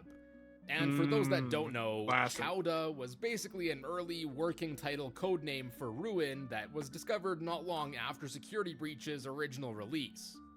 Anyways, this tab leads to 3 more sub-tabs, the first of which is a general one. In this menu, you can disable mask restrictions, meaning that you can toggle the mask on and off where the game normally doesn't let you. It might sound kinda cool, but in practice, most of the time this will just lead you to falling into the void, since the areas typically don't have a corresponding area to warp to. Then there's also an option to disable Startup Helpy, which sounds like it would disable Helpy's intro section, but toggling this didn't seem to actually do anything. And then there's also a force lighting thing, which also didn't seem to really do anything, as no matter what value I changed it to, it wouldn't do anything to the lighting. Rabbit controls? I'm not sure if I'm just using this wrong, but if anyone out there knows how this works, please let me know. And finally, there's also a caution bot souls counter, and after those 2 strikeouts, this one actually does work, and this lets you set how many souls you freed. And if you put the total 28 bots required to find the secret in Bonnie Bowl, the last few bots will also appear there too. Okay, so the caution bot... That's what that Easter egg is for. That's crazy that you have to do all that just to see Bonnie. And he doesn't even do anything. How cool would it have been if Bonnie had like a moment in the game, you know? He looks like better off than all the other ruined animatronics. Why isn't he functional? Then moving along, the next tab here, Skip System, is about what you'd expect it is based on the level name. select? This menu lets you instantly warp to various sections in the game, which is super handy. Although in Ruin you can load into each of the individual chapters, this feature is super handy for getting around faster without reloading the game every single time. And not to mention, you can also warp to areas found later on in the chapters, so you don't even have to replay them in full if you don't want to this way. And then finally, we have the Rabbit Controls tab, and as you'd expect, this lets us play around with some of the values for the MXCS Rabbit or the entity. Here you can enable or disable MXCS spawning at all, toggle if it can enter its alerted state, as well as showing alerted, which will cause some text to appear above the rabbit sometimes when it's alerted. Get alerted. There are also these timers that you can edit the values, but I played around with them for quite a while, hoping that they would change spawn frequency or something, but nothing seemed to really change. Maybe I was just using it wrong or not setting the values high enough or something. In any case, at the very least, it was nice to be able to disable MXCS in order to just freely walk around in the AR space without the fear of it pulling up at any given moment. Although the additions to the debug menu aren't groundbreaking or anything, I think they're still pretty cool, especially the warping feature. This would be awesome to have added for the base game too. Anyways, on that note, we'll wrap things up here. I don't believe there's all too much else to cover in this game, at least in the state it's currently in, but if another prototype gets discovered or more stuff is added or removed... At least it is an entire game's worth of cut content, am I right? I'll be sure to cover it, so make sure to subscribe to make your way back to the channel when those are up. They actually, like, finished check something. out some of my other Lost Bits videos, and as always, thank you all so much for stopping by today, and I will see you in a bit. Pretty cool.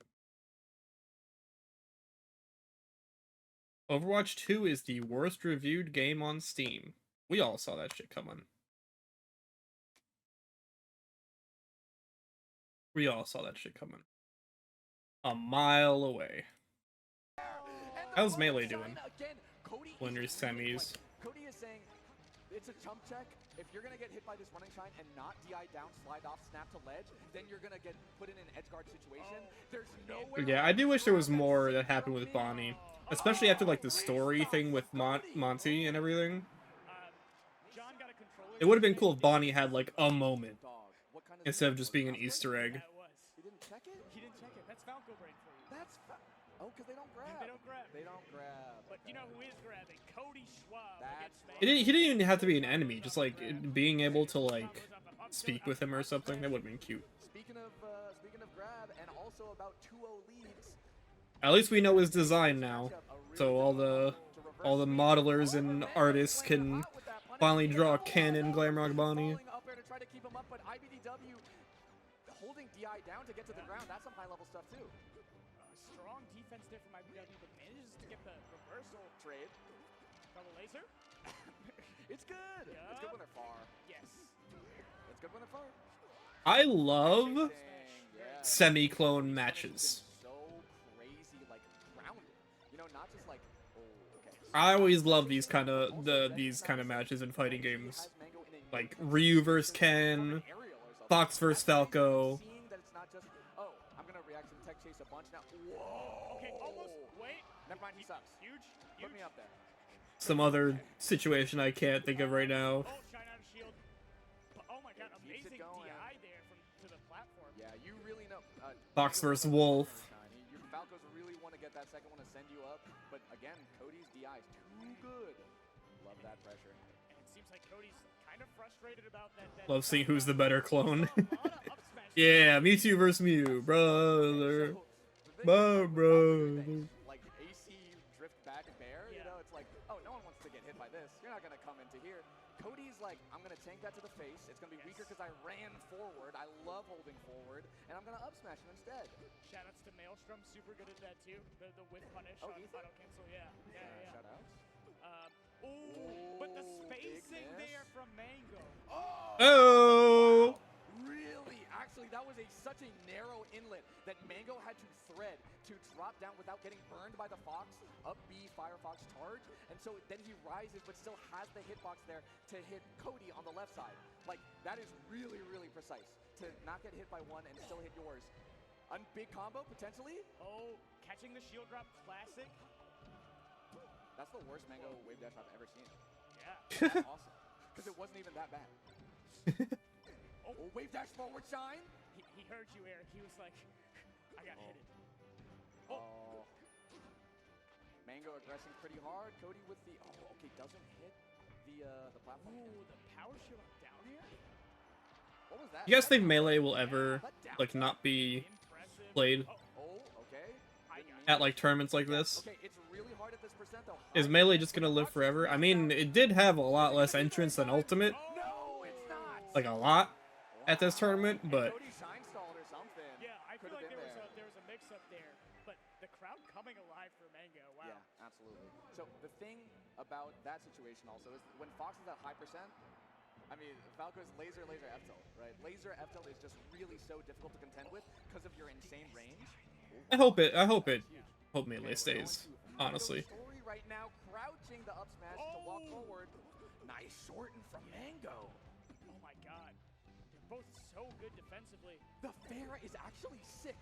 The Fair has a longer horizontal hitbox and a quick instant ledge grab. The best time to kill Melee was when Brawl dropped, yeah. True. And an early kill for Mango sets up this comeback quite nicely. I honestly think We don't have a lot of games like this anymore, you know? Just like these super long running games that don't get updated. They're just what they are. And they're still being played at like a competitive level. There's not a lot like them. You know, most of the biggest esports nowadays are games that are like live services. Like a Dota or a League. MVC3, I'm talking like fairly large. I'm talking fairly large games. Like, I'd say Melee is probably bigger than MVC3, right? Like, it had a big player number at EVO, but that was because it was like the first time it's been at EVO in a long time. You don't see MVC3 tournaments like all the time outside of EVO. every Fox on Netplay hits the double. Yes. Cody, the king of Netplay Foxes. Yeah. Oh, nice attack. Crouch is the get-up attack. He's going low. Oh, that was definitely not. MVC3 just got clone engine. They were like ships in the night right there. It felt like they're both supposed to be dead. Wow, Mango responding to Cody's DI off of the platform and still managing to continue it. Oh, great CC. Oh! The AC back here. Oh, wait, he's living. Oh. Again. Mango has to stop. Yeah, TF2 tourneys are relatively small. Safe way when Cody is facing away and is short hop back air like range of you, he can drift there. Oh my god! Wow. That Wow. was clinical. Back airs. So strong. It was so fast. Let's go, Schwabster. Here for the Schwabster. Cody Schwab looking large and in charge. Cody Schwab. Never mind. Schwab, he looked Schwab. a little confused right there. You know how people put the tag in between? Yes. There's a like a League of Legends caster. His name is Joe. Please don't call me Joe Miller. Yeah, that's not confusing at all. It's a lot of quotation marks. So his would be Cody. Please don't call me IBDW. Cody Schwab. Oh, please don't call me Cody IBDW Schwab. Oh, here's that last kill. Oh, yeah, super strong back airs there from Cody. And we got the Zane Cody winners finals. A lot of people predicted this. Yes. The number 1 and number 2 players. I did not. Oh, wow. I thought, well, okay, the Cedars predicted it. Yeah. But I think a lot of people would have seen You games were pissed with sequels. I don't know. Yeah. Mango's gonna be playing Mango. You never know. Yeah. I'm just thinking like Ceases counting out. even games that didn't get sequels but were competitive, you don't really see a lot of them anymore. The tenet, the one commandment, never count out the kid. Oh. Yes. Because Cody kind of dogged him that last bit. Last dog, yeah, that's true. He's efficient. Yes. Like Cody had really efficient, like the situations where he could exploit Mangoes. Oh, Deku beat FNAF for the first time. Like when he confirmed, those were really efficient. Yeah. Like Let's go. He was edge guarding mostly. Only night 5 though. No night 6 check yet. I'm not. Really? What about Cody? Because of the friendlies thing. Because you mean okay? So for those not in the know, Cody had tweeted they played like he and Zane played friendlies like out for hours and did all not weekend. take I've seen them playing every single day, and did not take a game. So in June, already in your mind, you're like, oh, if Zane meets Cody, you know what's gonna happen. So true. Oh, yeah. If Zane meets Cody, could he go all the way? Could he do it? Could he go all the way?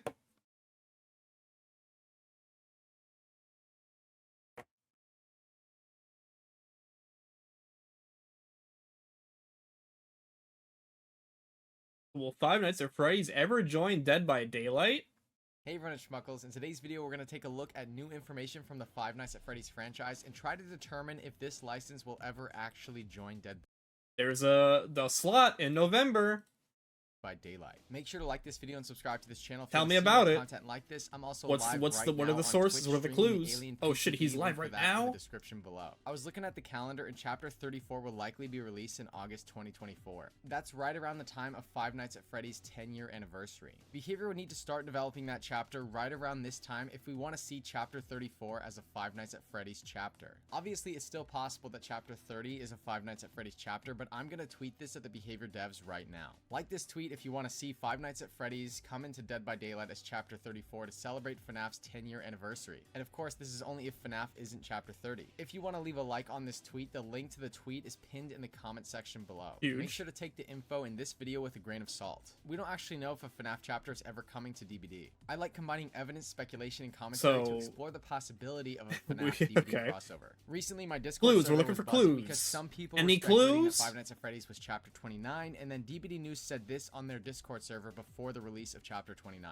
FNAF not coming on DBD, not now, never. People asked DBD News why they said that, and DBD News said this. It was the creators of FNAF who said it, certainly not me. They expressly said that FNAF will never be in DBD. Then things can change, but He never said that. Scott Cawthorne never said that.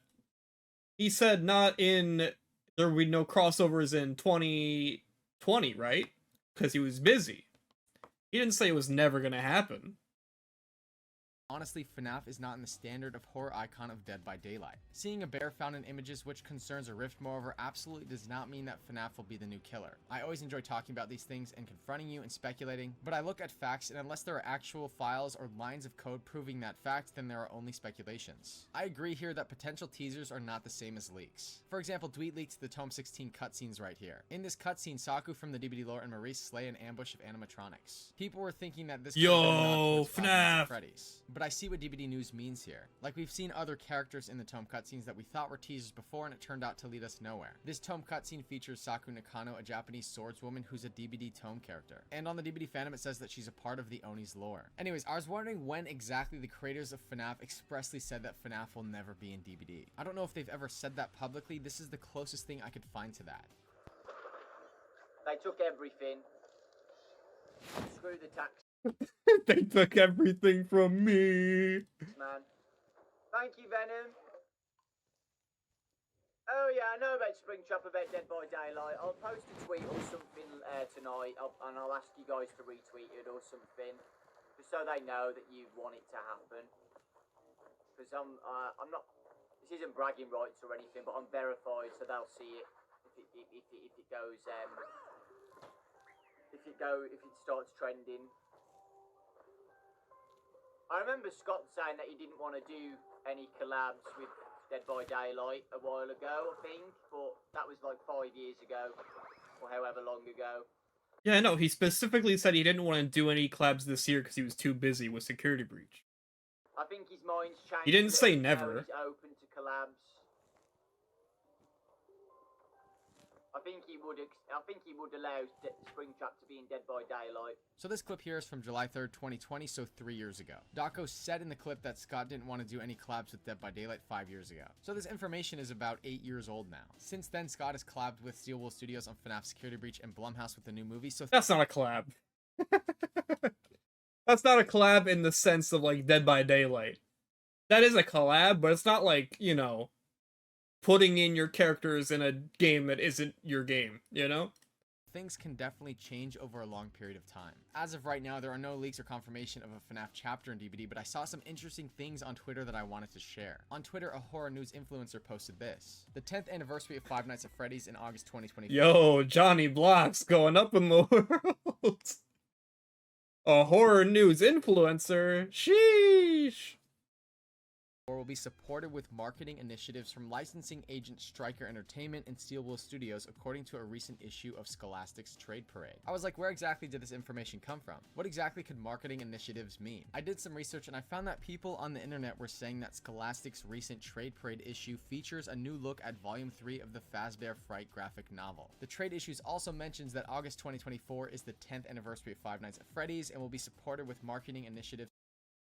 What the hell are they planning for 10th year anniversary? And game publishers. That's so long. That's literally a year from now. God damn. This new Trade Parade issue, and this information is totally verified. Five Nights at Freddy's is featured in this magazine, and it does say that quote under the sales points. So I think that this information is something that's supposed to be released in the new Fazbear Frights graphic novel collection volume 3, which is scheduled for September 5th, 2023. And Scholastic's Trade Parade gave us a sneak peek of it all. Of course, marketing initiatives could mean a variety of things from new merchandise, games, or new clothes. I was also wondering, how are these companies that were mentioned, Striker Entertainment and Steelwool Studios, involved with FNAF third-party licensing? On October 22nd, 2015, it was announced that Striker Entertainment oversees the worldwide licensing program for Scott Games' Five Nights at Freddy's. So it seems to me that if Scott Cawthon was ever going to collab with Dead by Daylight, lining up the chapter with the 10th anniversary of Five Nights at Freddy's seems possible, especially if they're undergoing big plans to celebrate. Marketing initiatives could definitely entail a crossover between Dead by Daylight and Five Nights at Freddy's. Marketing initiatives are often used to promote new content, collaborations, events, or updates within a game. So a crossover between Dead by Daylight and Five Nights at Freddy's could be something that Scott is looking into right now. And we now have confirmed that one of the players in this marketing initiatives is Striker Entertainment. A licensing agent manages and oversees licensing deals for a brand's intellectual property. In this case, Striker will likely work on licensing details for merchandise and products related to Five Nights at Freddy's to market the 10th anniversary. So true. Steelwool Studios is likely the game publisher responsible for developing and releasing games related to the Five Nights at Freddy's franchise. So they're also going to be involved in marketing initiatives to celebrate the 10th anniversary. It is crazy that like Steelwool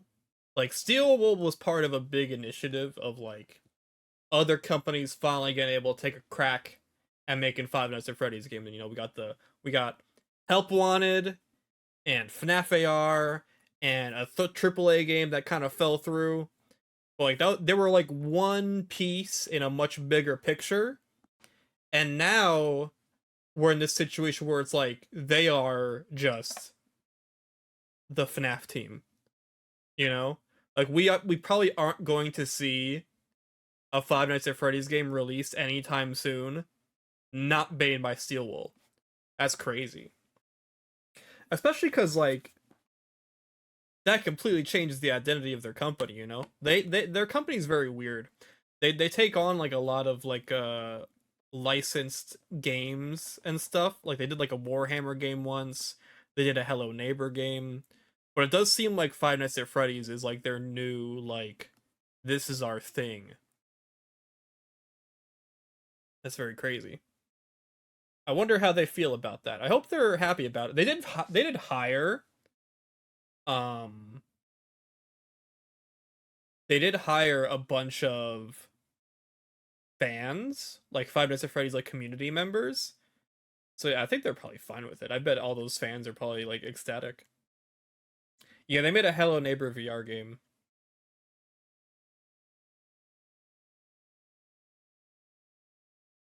This could include special in-game events, updates, or even release new games or content. So if Behavior is working with Scott Games on a Five Nights at Freddy's chapter, Striker Entertainment is likely one of the key players in that licensing deal. Their primary responsibility would be to represent Scott Cawthon and the FNAF brand in negotiations with Behavior Interactive. Striker would act as kind of the intermediate between Scott Cawthon and Behavior. They'd pretty much be facilitating communication and negotiations to ensure that both parties' interests are met. Scott Cawthon is one of those guys who wants things to be perfect based on his vision. We've seen with the Blumhouse movie that Scott has been directly involved with the script and the writing of that story. So if another game like Dead by Daylight is putting a greenlit twist the red on his eyes, vision, that kind of goddamn. complicates things. If that at all makes him feel uneasy, then Striker Entertainment would be the one to help secure the licensing terms so all parties are happy. Striker Entertainment would also probably be involved with financial arrangements and the duration of the license. Pretty much they'd be responsible for protecting the FNAF's brand integrity, ensuring that the FNAF content in Dead by Daylight aligns with the franchise's vision and quality standards. I also think that Series quality standards? Oh no. Steel Wool would probably be involved with this Oh collaboration. I think as a game no. publisher, their role would be focused on overseeing how the FNAF content is implemented into Dead by Daylight and managing in-game aspects of the crossover. So if there's big plans to bring in a Five Nights at Freddy's 10-year anniversary DVD crossover, Striker Entertainment and Steel Wool Studios could bring their respective expertise into the licensing deal. This would help ensure a successful crossover between Five Nights at Freddy's and Dead by Daylight. Recently, Scott Cawthon dropped by a FNAF content creators livestream named FNAF. This soundbite is from July 27, 2023 at about 28 minutes and 24 seconds. Big thanks to Nightmare. Holy shit, we're getting specific. Oh my god. We are investigating. Anyways, time to play the game. There he goes. Well, hey, I appreciate all you do for the fan base. I'm trying every day to work on something cool for all of you. I really hope you all enjoy.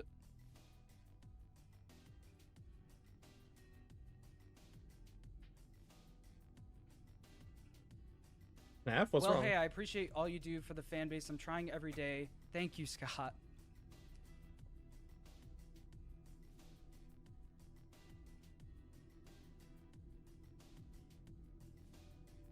I'm trying every day to work on something cool for all of you.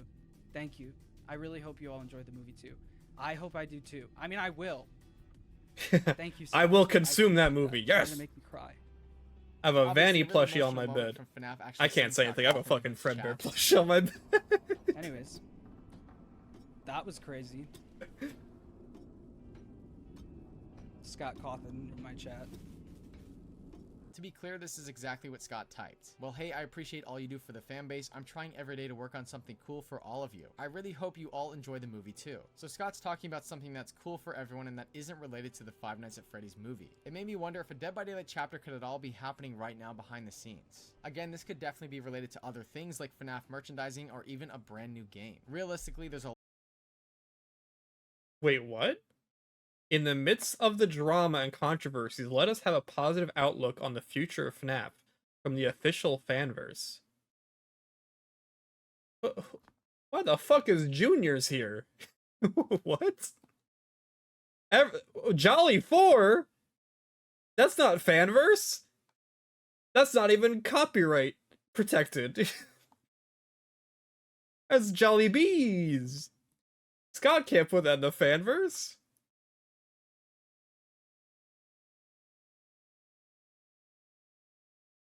a lot of possibilities for what this could have meant.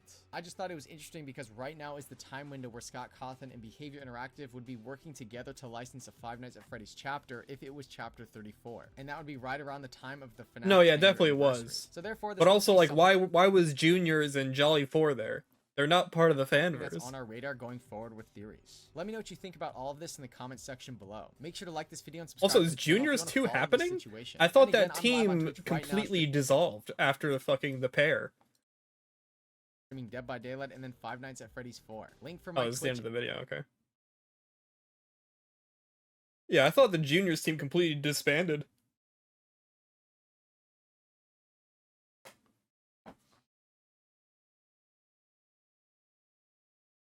I ain't never played that shit. They were looking for actual scraps after the Plus drama. Yeah. Could have said Joy of Creation. I think it was on there. Hold on, I want to see what happened in this clip. That got Sonic's. Oh, Dee Dee was playing Pac-Man? I thought he was the... He was a Steve player. Oh, il va y avoir un pop-up des enfers, c'est terminé. Alors que les gens crient, il faut le décompter. Il faut le décompte, écoutez. Il le fait. Sonic s'est abandonné. Sonic s'est abandonné. Sonic s'est abandonné. Et Didi. Wait, what? Was he a stock down? Oh, he was the stock down. Damn. Le décompte, écoutez. There were like 4 timeouts in this set. Really? Il le fait. Sonic s'est abandonné. Was that HBox saying he gave up? Sonic s'est abandonné. Sonic s'est abandonné. Il le fait. That sounds like him. Sonic s'est abandonné. Sonic s'est abandonné. Sonic. This is why you don't go for timeouts. You gotta go aggressive. The amount of times I've seen a player go for a timeout and end up losing is like, it's like 95% of the time. Do not ever go for timeouts.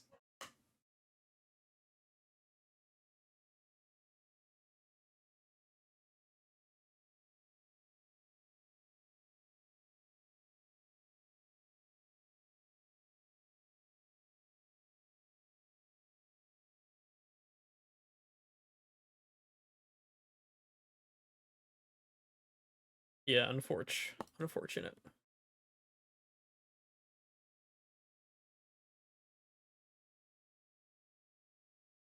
Building a roster for a DreamWorks All-Star Brawl. No, we ain't looking at that. I know I've looked at a lot of things today, but we ain't looking at that. That's a miss. Who's playing right now? Yo, AMSA?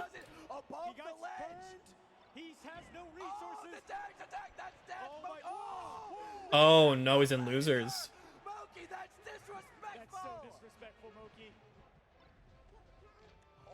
Come on, AMSA.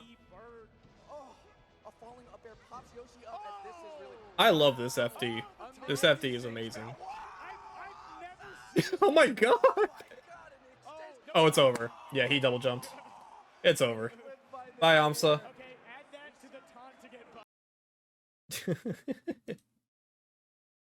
It's over. Oh yeah, I didn't check this out yet. New from Team Konoe. So true.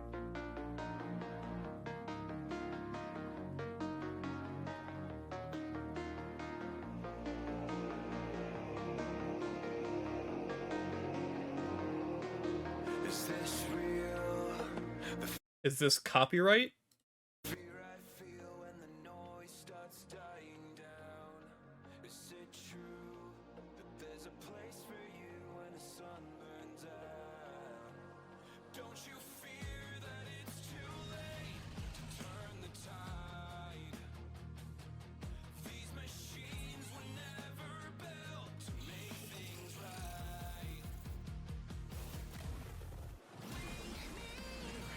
Crazy. It's so epic.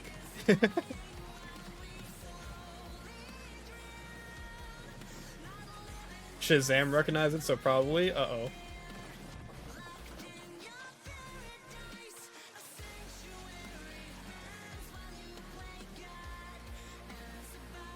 Why is it so epic? God damn.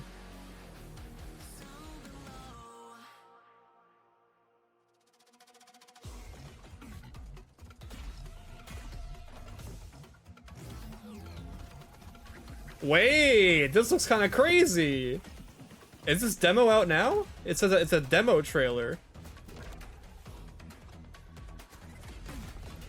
No, yeah, we love Bionicle here.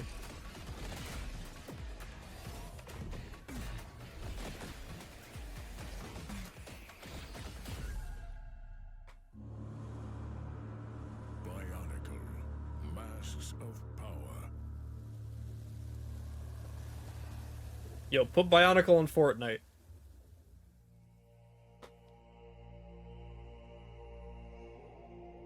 Whoa. Ah, demo's not out yet. God damn it. Pretty epic. Oh, wait. Fuck. More.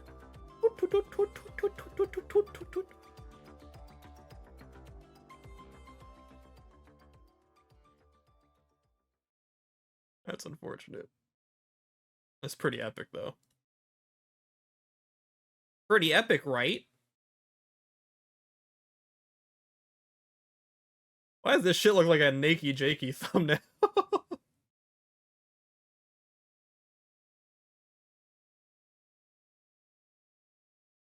This shit a Nakey Jakey thumbnail.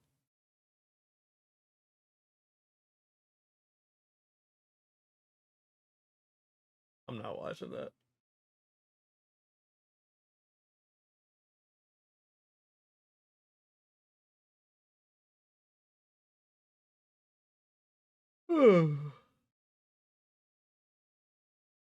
Sage 23. Is Sage the Sonic fan game thing? Trailer? Why is this trailer 27 minutes long? That's pretty cool.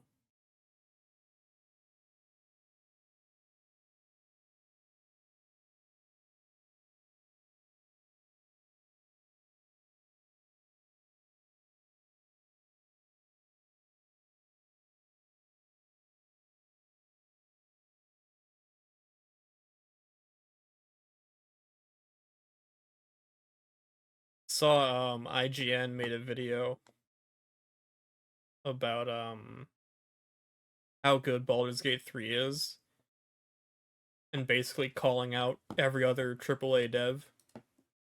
It's very funny. And AAA devs are not happy.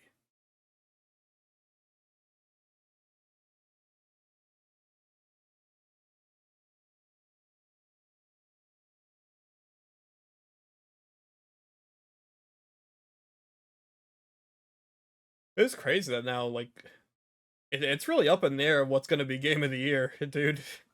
I really don't know.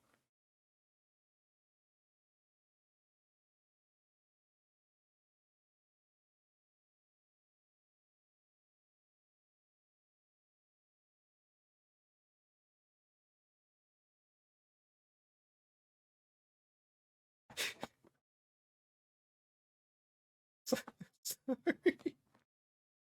What the fuck is the name of that game? I'm not clicking that. Is that Strong Bad? What the hell? Is a new Strong Bad video game? Is this licensed? Oh, looks like shit.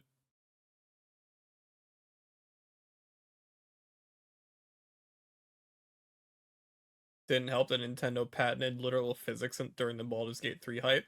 I don't think that will affect Game of the Year discussion at all. I don't think it will.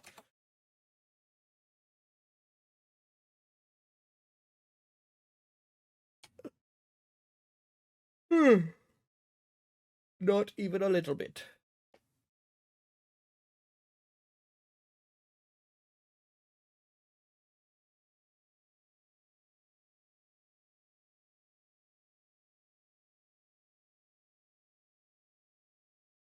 It's crazy because we still don't have Spider-Man 2. I feel like there's no shot Spider-Man 2 is better than Tears of the Kingdom or Baldur's Gate 3. I think it'll be a good game, but it'll be a very standard, you know, it'll be a very standard superhero action game. It'll be good. It'll be very good, but I think it's going to be like, you know, it's pretty standard.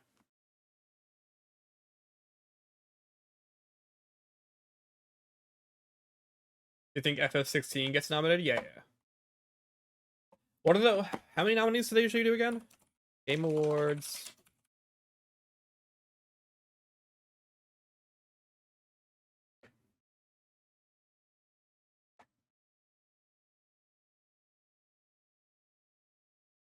Winners. Game of the Year usually gets... Come on, load. 6. It gets 6 nominees. And one of those has to be a token indie game. So, Tears of the Kingdom, Baldur's Gate 3, Final Fantasy 16,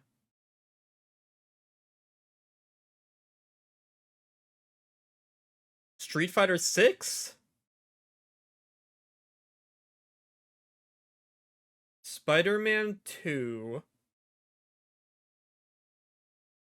and then an indie game. What is the knockout indie game this year? If you asked me, I would say Pizza Tower, but I feel like Pizza Tower is not the kind of thing that gets nominated.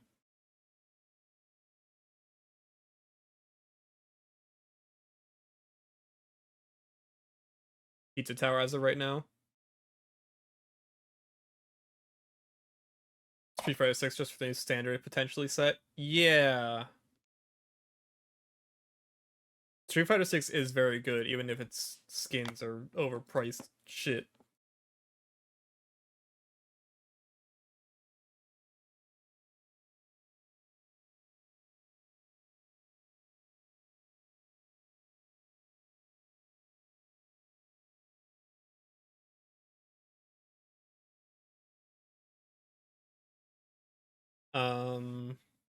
Yeah, it's probably that. It's probably like Tears, Baldur's Gate, Spider-Man,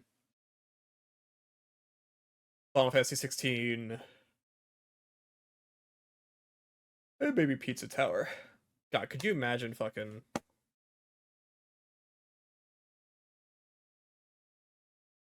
You gotta get Lena Raine back on the orchestra if you have Pizza Tower. I need a Lena Raine remix of fucking... this shit.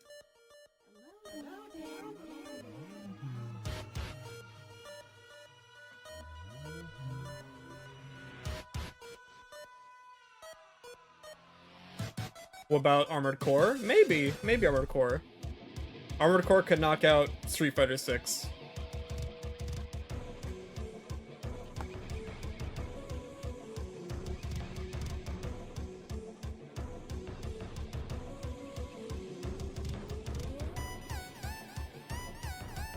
No, yeah, unfortunately, Hi-Fi Rush is going up against Pedigree.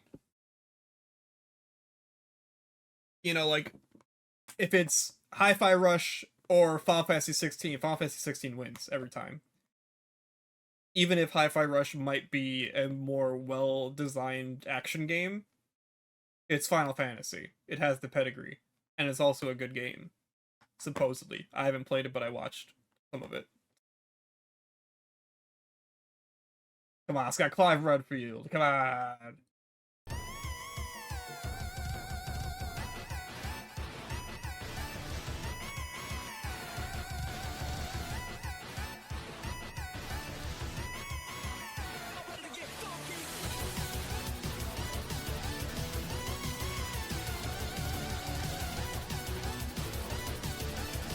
They should bring back Character of the Year. They should!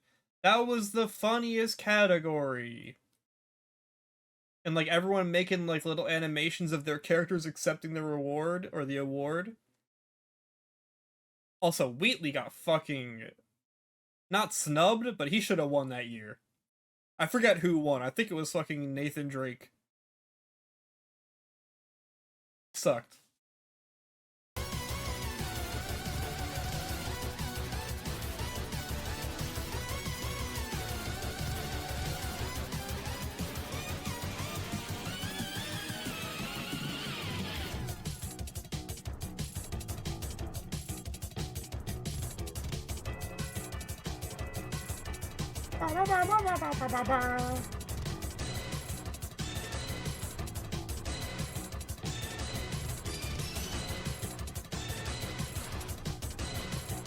Dude, if they didn't fucking put Luke as Street Fighter V DLC, it would have been Luke Sweep.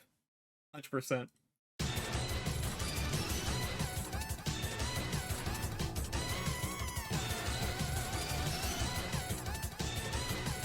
Oh, Clive, 100%. Clive is way better than Raru. Raru has a really awesome design, but Clive is easily a better character. Come on.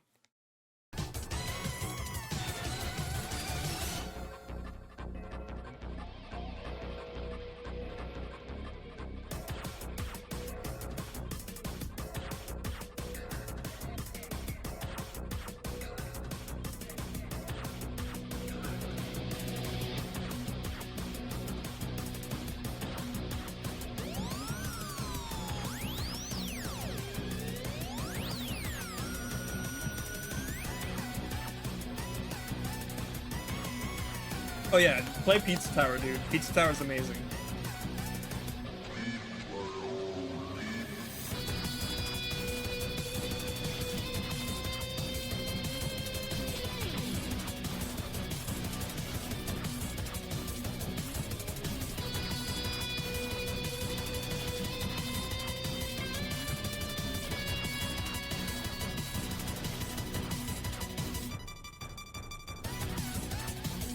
What a good game.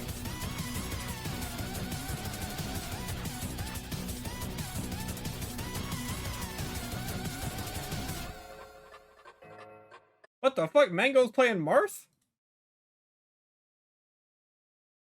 What the hell? What the hell's going on my screen? Compared to Doc is he can safely call out Jake's jumps. Yes. So he threatens with an up air, he threatens with a fair, low risk, pretty good reward. Yes, yes. Things that you can actually learn from Mango's Ooh, Andy's dead. Things that you can actually learn from Mango's Marth because of that strength of calling out the jumps and oh, nice reverse hit. Yeah.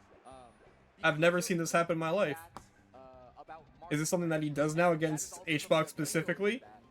There's a lot to learn actually from Mango's Marth. And Zane says this as well. He's just got the best drift in the world. His aerials become just better. Like, Zane's... But that is the day one Marth recovery. This is just giving up. Heck. Oh, please don't do that. Sorry, did I say drift? I meant offensive drift. Yes. Mango, so good at advantage, but man, his Marth definitely did the day one. Didn't Mango used to play Puff? Do the mad ditto. Missed the dash? Oh, yeah. I don't think he could even get there from Yeah, safe up air. Safe up air. Okay. And yeah, it's Yeah, safe it's even efficient, though... Oh! Wow, dude. Yeah, he was like the original big Puff player. How do you know the range on reverse or like side B? Yeah. I actually don't know the range of Dolphin Slide. It's crazy. Because it always just hits the stage. Look at that wave land. Yeah, I will say something that might be hard for Mango in this matchup. He's a very aerial-focused player, and grabs are the big confirmers in this matchup. Yes. And he's dead. Nice. Also, the big strength for Marth on the ground. Yeah. You know, dash dancing, but he's always in the air. That's like... Mango got sent to losers by Cody, who I think is IBDW, right? I shouldn't call him by his first name, I should call him by his tag. But I didn't know his tag, I just heard the commentators call him Cody. One time, I would call that the effing F combo. Nice. Yeah. Nice. Yeah. Yeah. Just as devastating, too, to me. Just as devastating. So, Hungry Box takes that 3-0. Mango packs it up, heads home. I think he changed his tag to Cody. Oh, okay. Okay, cool. 25 and 38. We're updating. I didn't know that. Put it down. Put it down. So I remember. So it's 0 and 3 also here. 0 and 3 this year. Yeah. This sucks because he's playing Spaceys too. So it's like mixed, and some of it counts. Yeah, like or at least for me. Melee Stats is going to have a field day. Yeah. Goodness. Wow, that was a great first half of top 8. I was so impressed. Oh wait, by the melee. That's crazy. That's crazy. Are we done? We're done.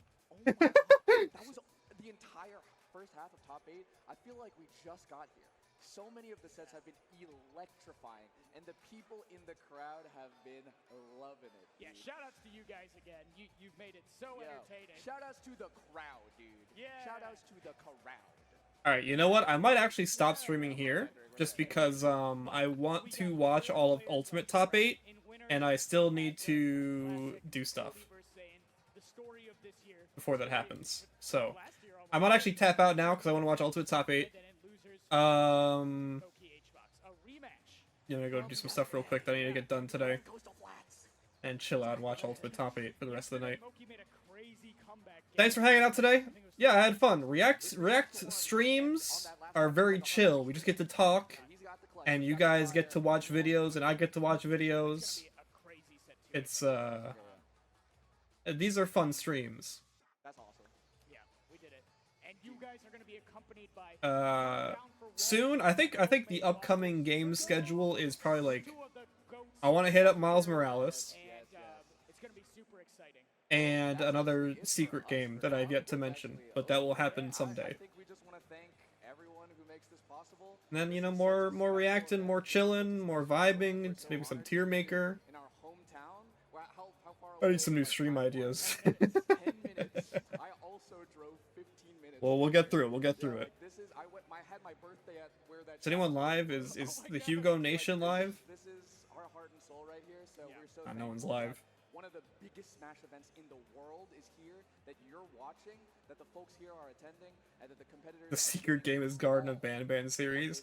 I was thinking about doing a full playthrough of all the Garden of Banban games as like a stream, but honestly, I don't want to buy them. Thank goodness. Yeah, go get some... I don't want that. Go get some snacks, and come back and watch some good Melee. Do refund percent? Nah. I'm not gonna be mean. They're indie devs. They're just trying to get by. Just play one because it's free. We played one on Roblox. We played Garden of Banban 1 on Roblox.